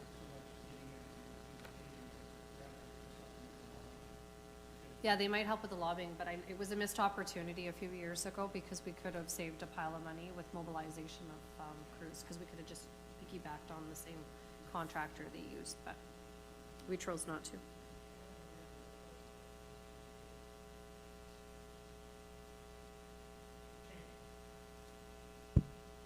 I was gonna say the same thing, like we need to be lobbying TransAlta because like, I do some work on that TransAlta side of things and they're kind of integrated in a lot of ways. Like in order to access the bridge to do any work there, you have to use, or to access the spillway, to use the, or, geez, I can't speak. To access the spillway, you need to use the bridge. So they are using our infrastructure to access that, essentially. I would say, like we had discussions before, I think we should apply for STIP, but I don't think we should make it a condition. Because if we can get them to get approval from vendors and get that rolling, then maybe we can keep a better price. Is that how that would work? Like if we approved it, we could still apply for STIP and get it next year, correct? Yeah, we cannot start work prior to hearing from STIP. If we start work, then STIP isn't available. Okay. I do have some information here. So projects are evaluated on condition, functionability, risk of failure, risk of delay, local impact, local priority. Projects with other funding sources, such as federal or private industry, are scored higher than those with municipal funding only. So that's all in one meeting when we start lobbying, help us, getting them to self-supporting our particular step, maybe taking a different approach to lobbying. And sometimes, like meeting with industry, this isn't meant to be in anything derogatory, but they seem to want to talk to the politicians, the decision makers. It's no different than at the government level. Ministers want to meet with politicians. You know, deputy ministers want to meet with administration. Carol? If I might suggest, we could also lobby the Minister of Sports and Tourism. This is a highly active location for tourism and a reflection of our county. I think that we could lobby for that as well. Yeah. And perhaps also because a lot of oil field traffic goes across that, we could maybe lobby for resource road infrastructure funding as well, or something along that line. I don't know if that works that way, Pippa, but. Yeah, there is options for some under the Resource Road Program as well. This one might be a candidate. Just want to make sure we have the conversation, though, that the timeliness of it, sometimes in doing that lobbying, and that's what both conversations, Sunshine Road and these bridges, the timeliness of that as conditions do worsen. So just awareness in case we do move rating levels. Yeah, that's why I said we need to start working on this immediately and sending out notices that we want to have a meeting and things like that to the various people that have some pocket cash. So, and or even just their flexibility on lobbying. If TransAlta went to bat for us, you know, to the provincial government, they'd be heard. So, and it costs them nothing to do that, and it helps them with their infrastructure, just like Weyerhaeuser and these others. There may be some partners out there.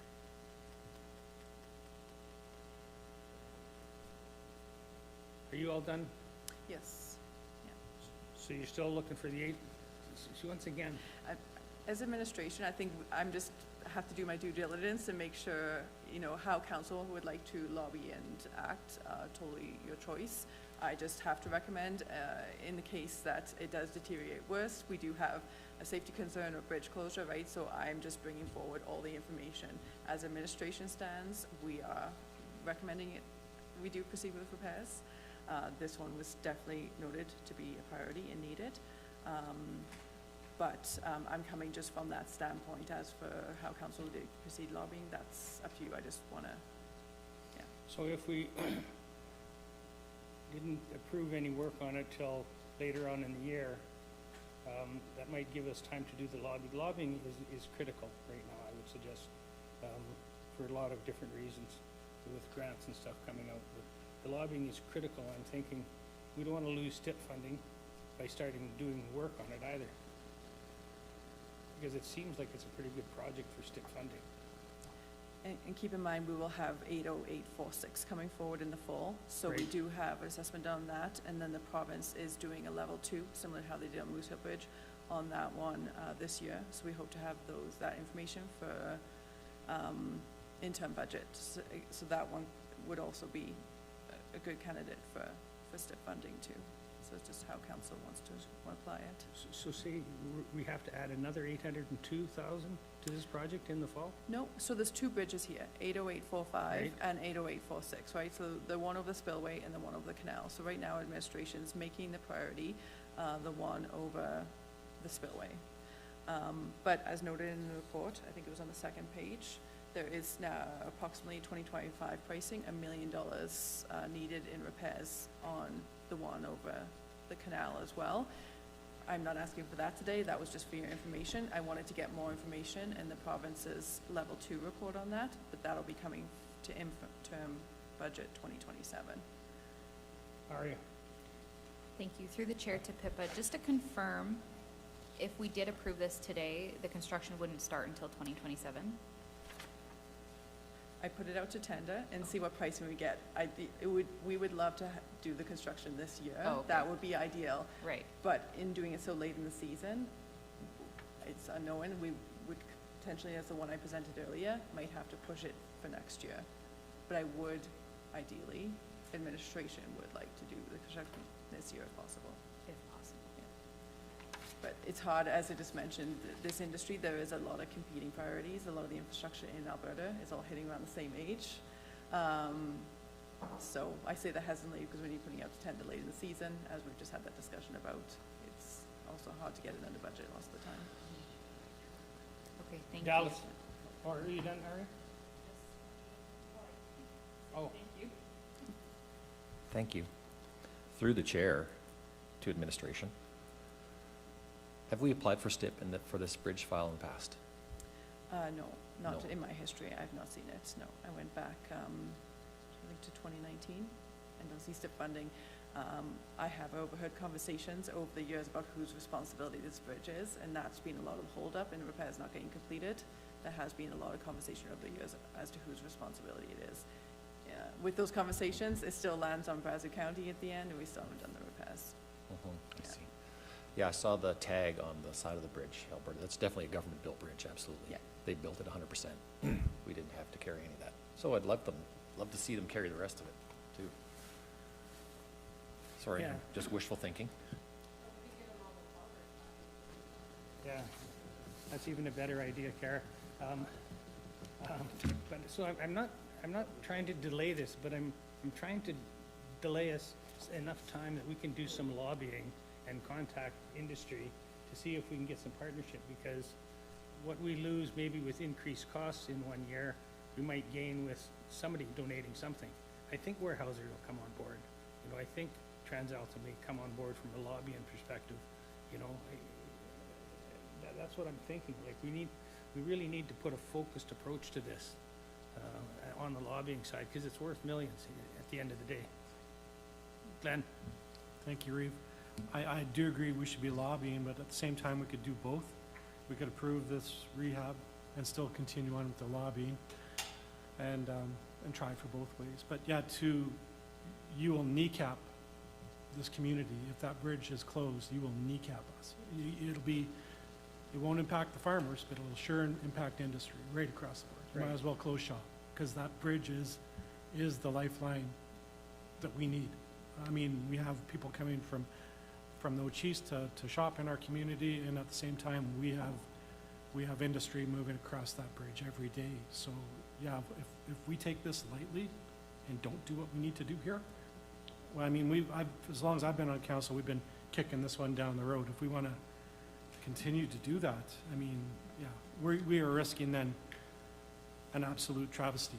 I mean, this is, Yeah, if it was gonna fail, I'd agree with you, but I'm thinking, what I'm not looking is to kick it down the road, but literally look at trying to get some funding from we've got a lot of parking. You said industry needs this road.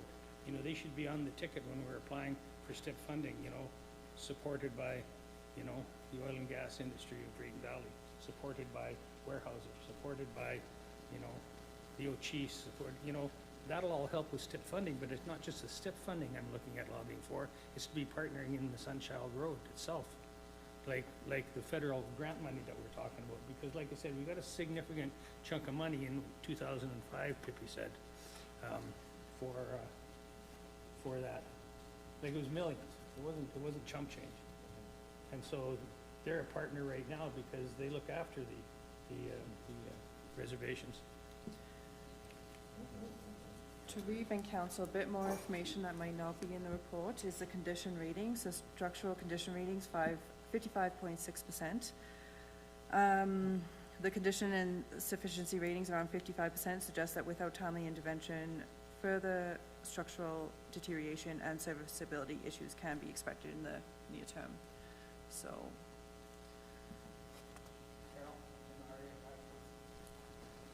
So I think what we have here is we have bridge file 80845 is in need of approval today.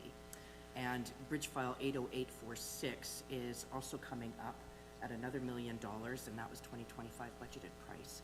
So we could continue to do the lobbying. We could look for STIP funding on that 80846 and apply for STIP funding on that one. But I believe that we need to deal with 80845 today.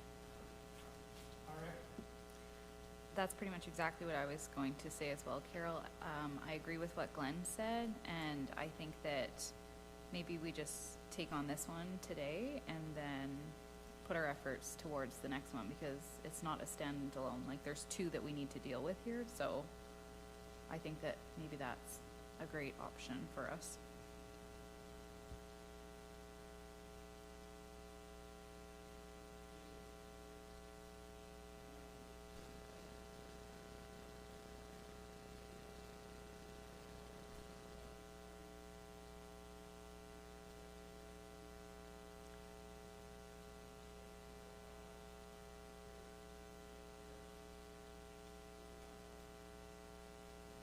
Especially if it's federal funding is coming.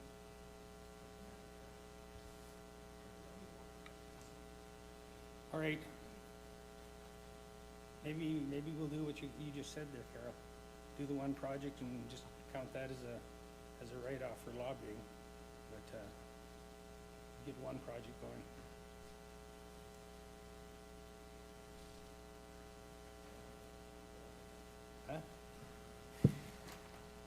So I know we're doing capital budget today, so can we just tap the brakes and make a decision on this at our next council meeting?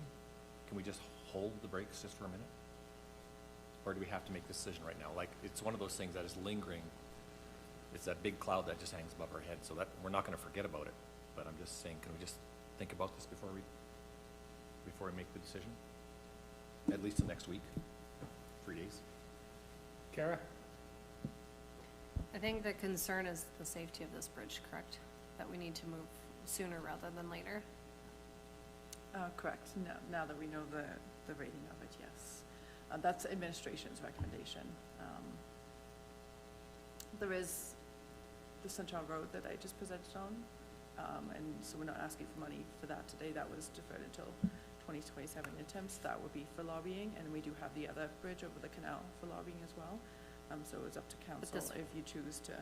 This one's critical, correct? This is why we're asking. I couldn't just ignore it and make this an update report. It is critical. Thank you. I would just like to make a comment on maybe we could learn a little bit from our mistakes. We had the rating of the Moose Hill Bridge and we ignored it, and then look what happened. And now we're in a situation where it's not as easily fixable. So I would hate to see the same thing happen with this. So, with that, I would like to make a motion for council to approve rehabilitation of bridge file 80845 in the amount of $833,544 from Engineered Structures. Oh, I move. I was like, oh, okay, I move.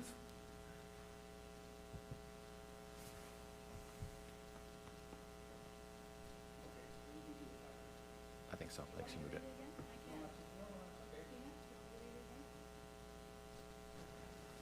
Ask Glenn. Moved by A. Harris to approve funding of $833,544 for the rehabilitation of Bridge File BF 80845 from Engineered Structures. Yeah, discussion.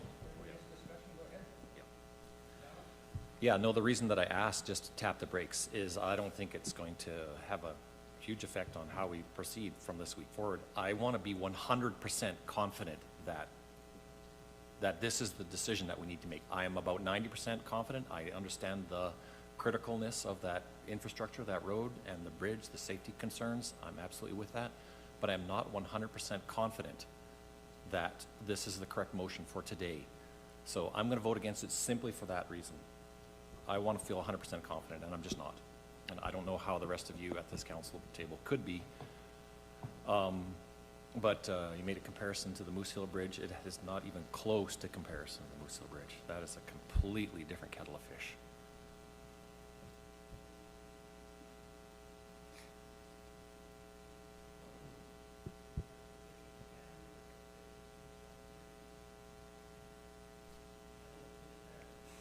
Ed, Shane? I would just say that if we do pass this, that we, A, lobby industry for this, and B, if we can't successfully lobby maybe for this bridge, that we use this heavily to lobby industry and the province. If we're gonna take this hit, they better realize that we're taking this hit, because this should be a STIP funded, but it's critical, and we don't wanna have another Moose Hill. Mind you, this is much bigger of a deal if this shuts down, so the province should realize that as well, I would hope. Okay. Aria, So- you've got more to say? Is that all right, Chair? Let me think. Do we have to vote on that? So forgive me as I just work my way through this, but with my motion, I know I can't, but can somebody make an amendment that with this approval, we still direct administration to do lobbying? Is that possible? To start the process for lobbying, but you don't have to do that. That can be a separate motion afterwards. Okay, perfect. Okay, all those in favor? Those opposed? Noted. Dallas opposed for the reasons he stated.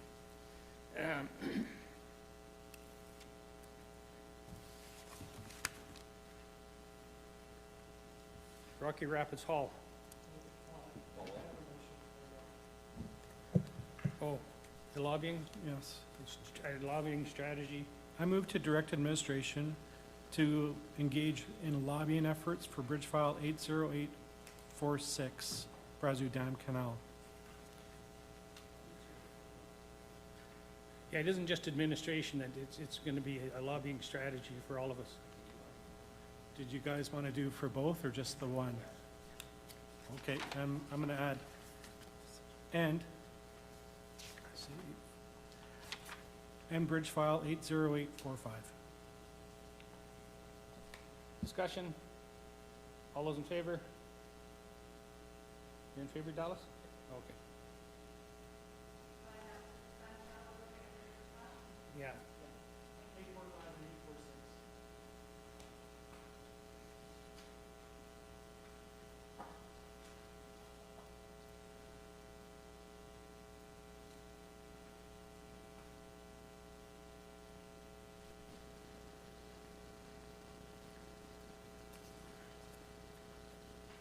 All right, we'll go on to the Rocky Rapids Hall demolition. Actually, I need a 5-minute break. Sorry. But it'll be worse if I don't.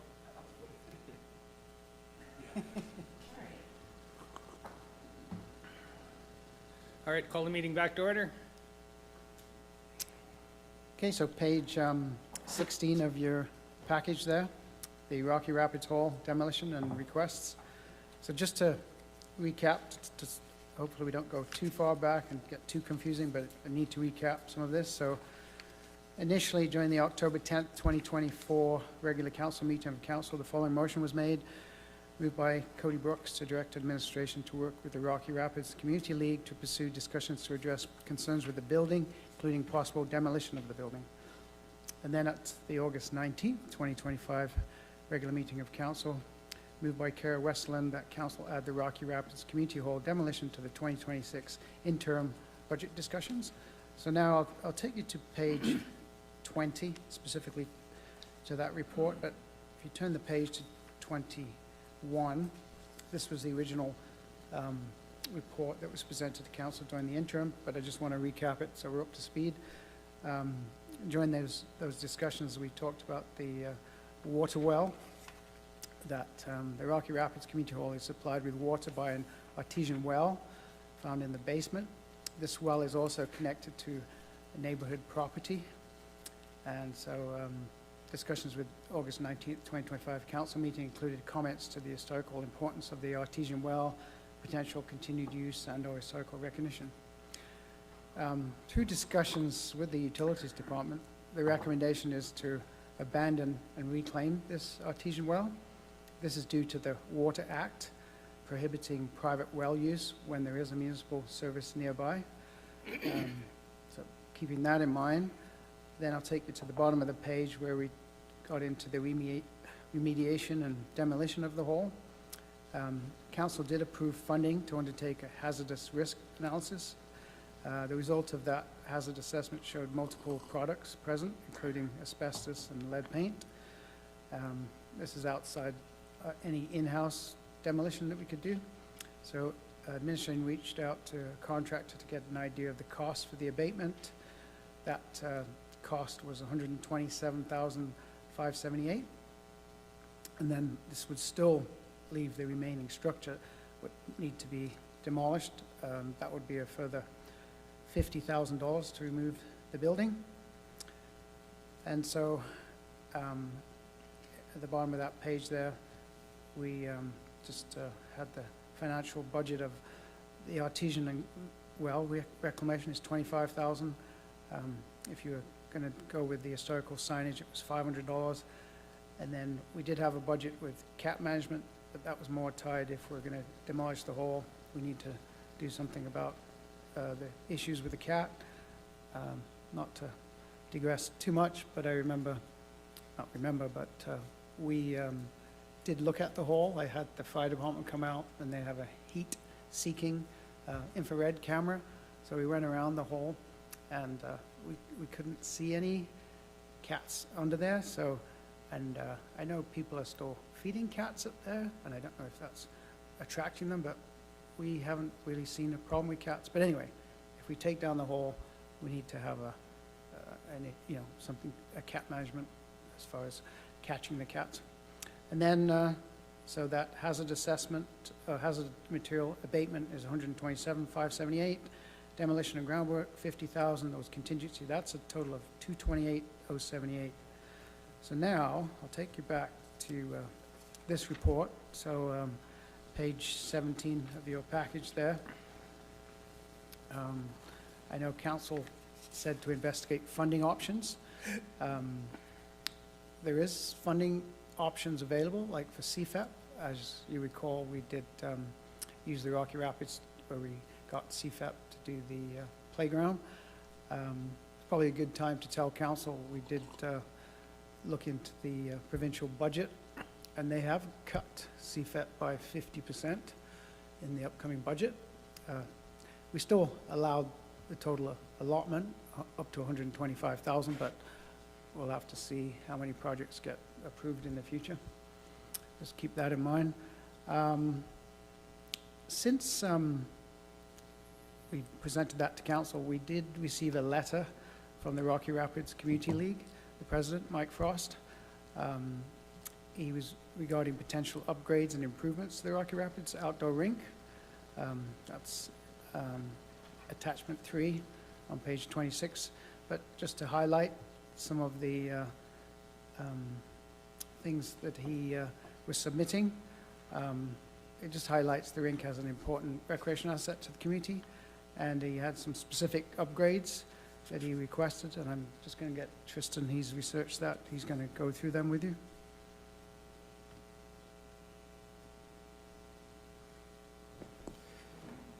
Yes, so as far as specific requests from the Rocky Rapids Community League, renovation or refurbishment of the skating rink. Overall, from administration standpoint, the condition of the boards and the asphalt themselves is good. There is no reason to do any replacement on the boards or asphalt. What we would be looking to do is a refurbishment, like what has happened with the Cynthia rink. The Rocky Rapids rink was built in probably the lowest spot on the property. It is extremely wet in that area in the spring, and the pilings have pushed up, leaving in spots a 6 to 8 inch gap between the boards and the asphalt. So what administration would be looking to do would be to do something similar when we something similar to what we did when we built the lodgepole skating rink, and we moved the boards in onto the asphalt rather than having the pilings outside the asphalt. Having them on the asphalt out at lodgepole at least has kept everything nice and level on the asphalt. So that's something that administration would be looking to do there if council chose to go that direction. We'd be looking at about $60,000 to do that renovation. They have also requested improvements to the change room and walkout area. In that area, there is an old, I'm going to call it a skid shack for lack of a better term. It's, but it is metal. It does have doors. It has been extremely vandalized over the years. There are issues with that every winter.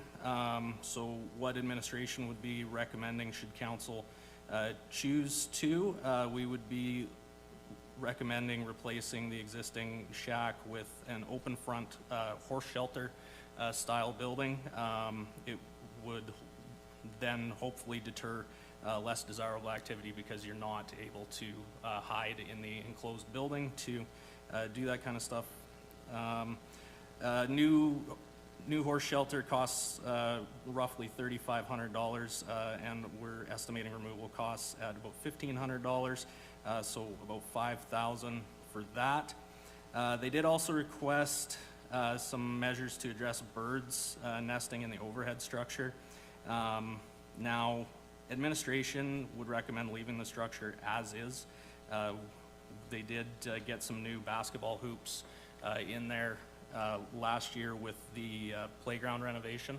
And if we do anything to close in that roof, you're likely going to limit the ability to play basketball in there. So administration would recommend not doing anything there, but should council choose to, we would say a heavy-duty nylon netting would be the most cost-effective option to prevent birds from nesting in the rafters of that building, and we could do that for right around $3,000. So that's putting a netting all around the outside of the building? No, it would just be in the rafters, Reeve. Just across the see. bottom of the rafters. I see, Yeah. stop the birds from going in. Correct, yes. Again, I guess, they've come up with some problems, but, it's kind of a difficult thing to come, to fix, and then you come up with a solution, and then, of course, you cause other issues, right, as far as playing basketball. The request also acknowledges the financial pressure facing municipalities, encourages the county to explore provincial or federal recreation infrastructure grants, so they could work with us to apply for offset, CFEP grants. They also highlight that they're open to phased improvements, partnership with user groups, local fundraising initiatives, volunteer contributions to help support the projects, maximizing long-term benefits of the community. I just also want to let you know, we do have the master plan, and so the results will be coming here shortly, probably in the next 6 weeks. So they may have some recommendations coming out of that. So keeping in mind that this property is owned by the Rocky Rapids, and so it's not owned by the county. We do have the letter, so that's good. So we can proceed with removing, like we said, the skid shack. Administration is seeking council's direction on how to wish to proceed with the future of the Rocky Rapids Community Hall. Administration is recommending the refurbishment of the rink and including the replacement of that skating shack. So if we look at the motions, administration would recommend addition of $25,000 for the artesian well, for the reclamation and municipal service connection, as this is a provincial, because we do have municipal supply, it does put the county in a position where they need to tie into our municipal and then close off that artesian well. And then council's recommending the addition of the $65,000 in the capital budget for the refurbishment of the Rocky Rapids rink and the removal replacement of the existing skate shack. And then if you'd like to go there with the removal of the hall, the prices are there, but it's a large amount. One thing I just wanted to tell you on the grant, we did look at, like a CFEP grant would not cover demolishing. CFEP would cover if you're looking at a bigger project and then it involved the removal, but they wouldn't just cover the removal of the hall. What's your thoughts, councilors? Kara? But we could use CFEP to offset because to me, there's two different things here. We're dealing with Yes. the arena and then we're dealing with the hall. And the way my mind works is we can offset the arena upgrades and what needs to happen there. Otherwise, we're going to have a real mess on our hand. I think if we let that one go any longer, we could use CFEP to offset that. And then, depending on where everybody's thinking is, the money that we save from over there could be used to demolish that hall. My question is with that hall, knowing all the issues that we have with it, what liability does the county have? It's a good question. We could pose that to legal. I mean, we don't own the grounds. I know we don't, but the problem is we support them heavily Yes. with operating grants. And we've, Yes. in essence, accepted the liability and the risk by doing that. When you say risk, I mean, the hall is closed up. Yeah. I know part of the foundation, and we have put some fencing around that, so. So two things could happen. Somebody could break in and get hurt and sue us. And second of all, it could burn down. Somebody could decide to light it up one day and the fallout from that, knowing full well what the hazardous materials are in there.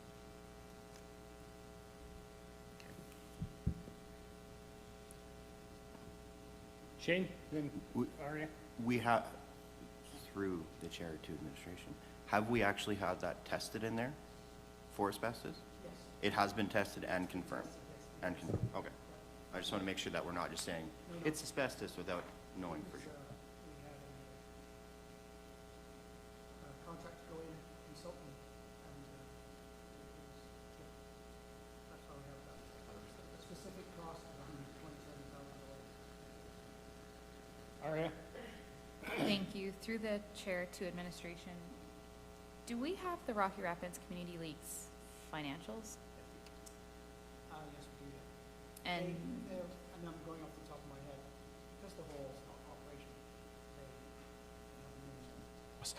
They apply for funding every year, but that's just for their board, as far as just keeping their board operating, the lights for the rink, but they have minimal in their bank. so they would have nothing to contribute? No. Or their part would be applying for CFAP. We could use their society status. That would be their contribution. Okay, thank you. Carol? Through the chair to administration as well, just to follow up with Councillor Harris's question, is the Community League active for some of these things like the skating shack or the shack for changing? That's something that could be perhaps requested from a supplier, a local farm supplier in town, that they could supply it, with a big sticker on it saying they donated it. I'm just wondering how active this Rocky Rapids Community League is in participating with these additions. It's limited just to the outdoor rink.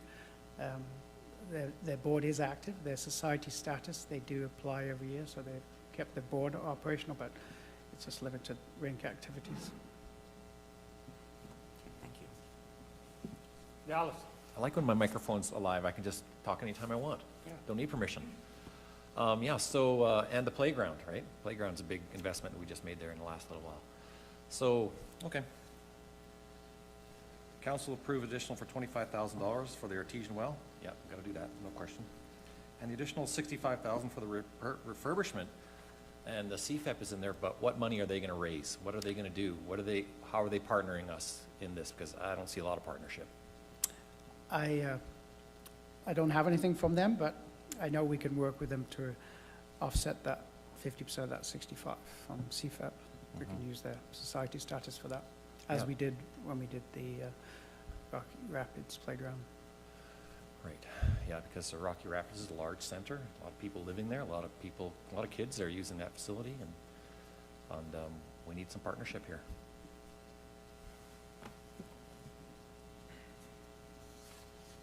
Kara? I'm not sure if you said Carol or Kara. Kara? Kara, okay, sorry. I'll try to speak more clearly. No, it honestly has to do with my hearing too. Okay. I'll be very open about it. I actually can't hear as well as I used to. And that's not by choice. So just to be clear, we have some funding set aside for the hall demolition, correct? And you're just asking for more funds for that? Or how much, I guess maybe just walk us right back so that I'm very clear so I can paint the picture if I were to make a motion. The hall demolition, does it have funding or need funding? We have no funding committed to any of this. Okay, and how much funding are you looking for the hall demolition? If you go to page 20, Okay. page 22, you see the financial at the bottom of page 22 there? Oh my gosh. Okay. That's what I was hoping it wasn't that number.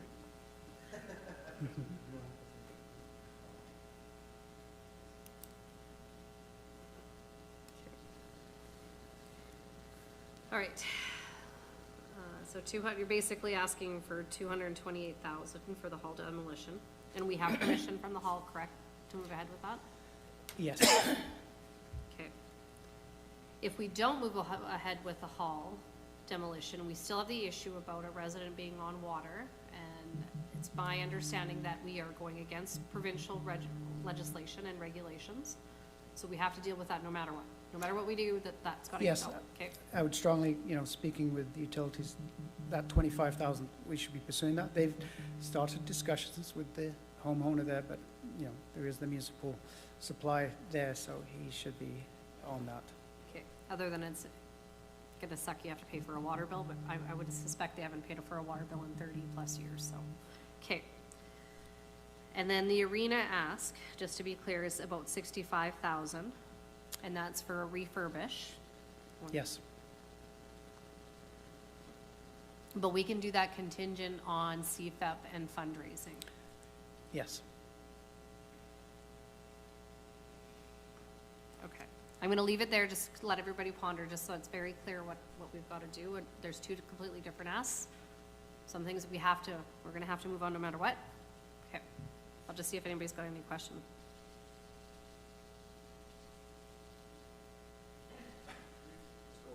Go ahead, Glenn. I don't want to just butt in.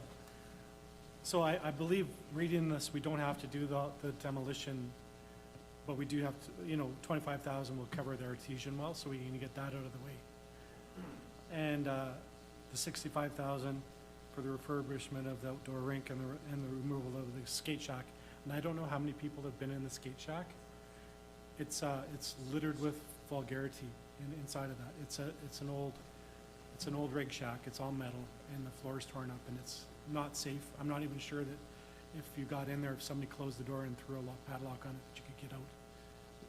You can't. The windows are all barred up on it. So it's not a safe place. It's not a safe structure for that community. I'm more concerned about the rig shack. That would be first in my mind. Second would be the water well, of course.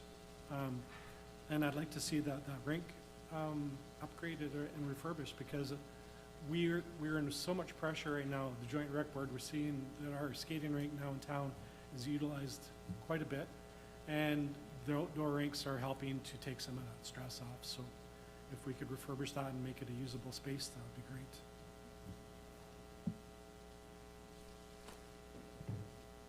Go ahead. I'm using these, making it clear.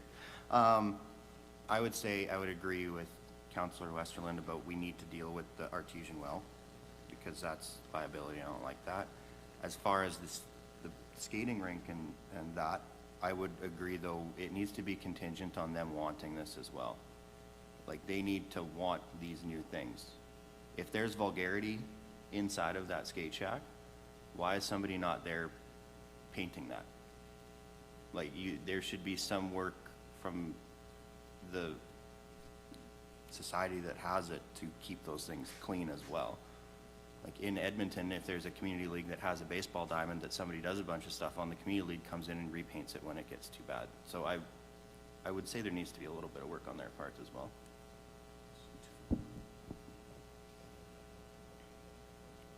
Kara? All right, let's take this in bite-sized pieces. I move to approve up to $25,000 for the reclamation and municipal service connection for the neighboring property in the 2026 operating budget for the artesian well at the Rocky Rapids Hall. Discussion? All those in favor? Carried unanimous. Go ahead, Colin.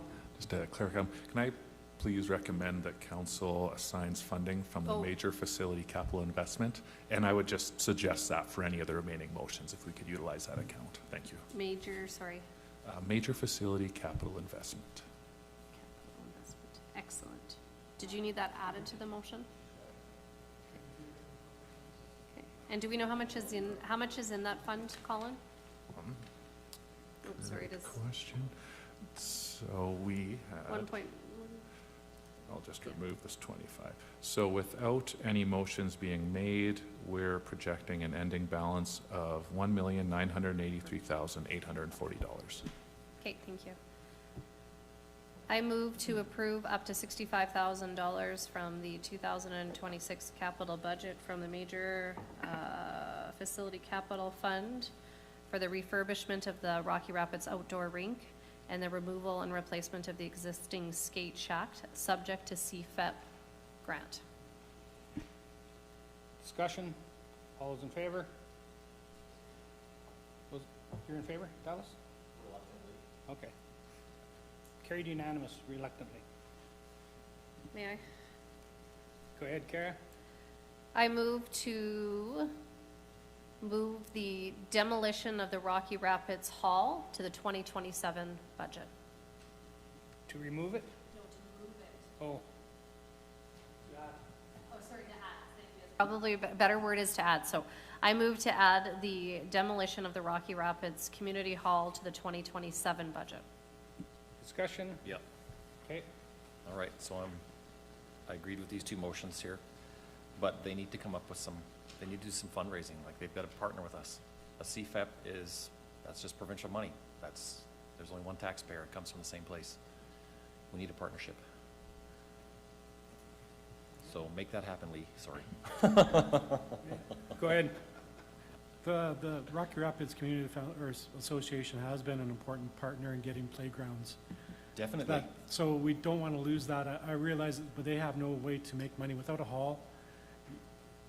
I don't know what we expect them to be able to do without some way to actually generate money, right? So it's a big ask, but just them being able to, we are running out of associations, community groups that we can approach to for playground replacement and halls, and we already seen what had happened in the past where we get our arm twisted behind our back.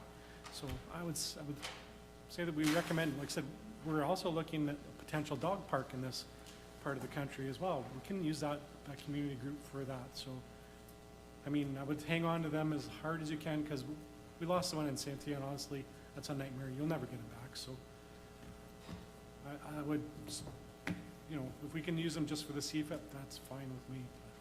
Okay, can I take a swing again? Go ahead. Okay, great. So the hall will never come back, right? They'll never have a venue where they can have a dance or generate revenue or anything like that. But they can fundraise. That's a big community. You can't even compare it to Cynthia. There's no comparison. So I would just like to see some effort, something put forward, something, anything. A CFEP partner, I mean, we can get those pretty relatively easily, we really can. So it's a huge benefit to that little community, and it's coming right here from taxpayer dollars, from our pockets. Aria, you got any bigger pockets? No. I'm just wondering what this conversation looks like if we do defer it to next year, the bottom line, how that will look, most likely quite a bit higher with the state of costs going up with everything. So I don't know what to do, but that's what I'm thinking of, is like, it needs to be done.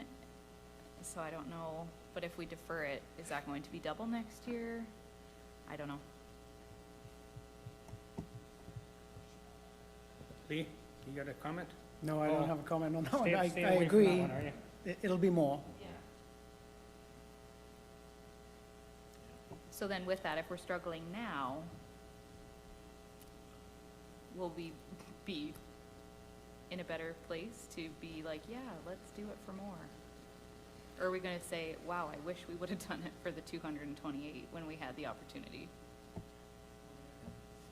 Glenn, crystal ball? So yeah, at the RMA, didn't we discuss this? One of the resolutions was for the province to help us with these buildings, with the derelict buildings. So maybe RMA will come through and come up with a way to address this with some new acronym, possibly, right?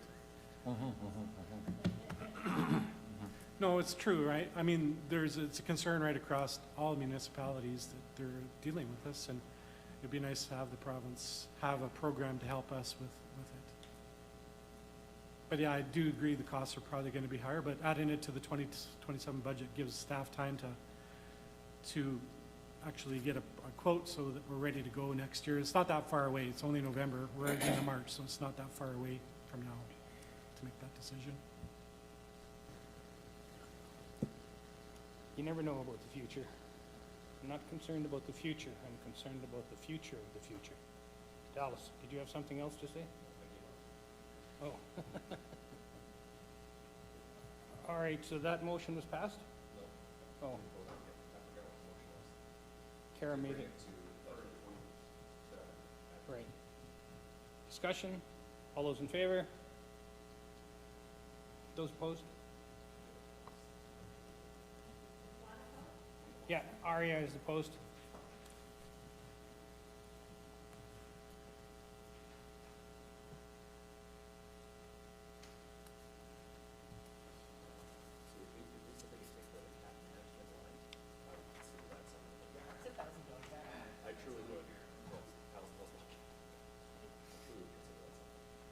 And there is a cheap way to get rid of the birds. You just build bird catchers. No, it's simple. It's simple. You build a thing like with corrugated, steel, and the square is the same size as the one side of the bird. The birds will jump down, but they can't fly out. And so then you can catch any size of bird you want. You just have to make the squares bigger. And a ladder for the cats, yeah.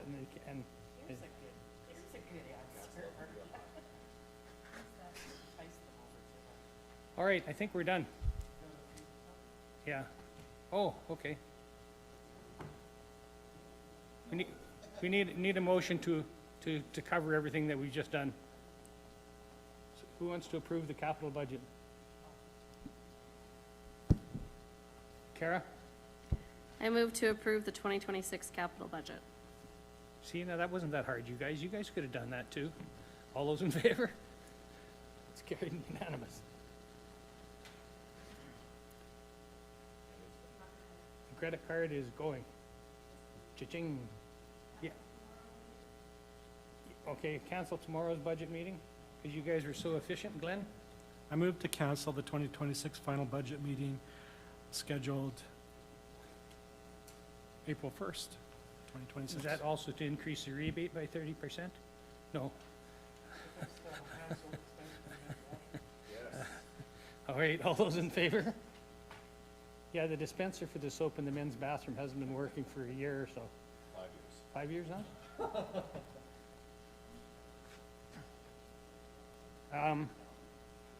We just need a motion to adjourn, don't we? Motion to adjourn? Kara? Carol? Carola?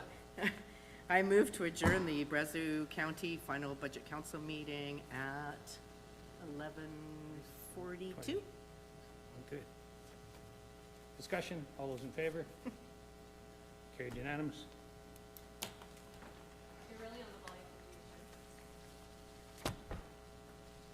We haven't got a laptop, Carl's the That's a good idea.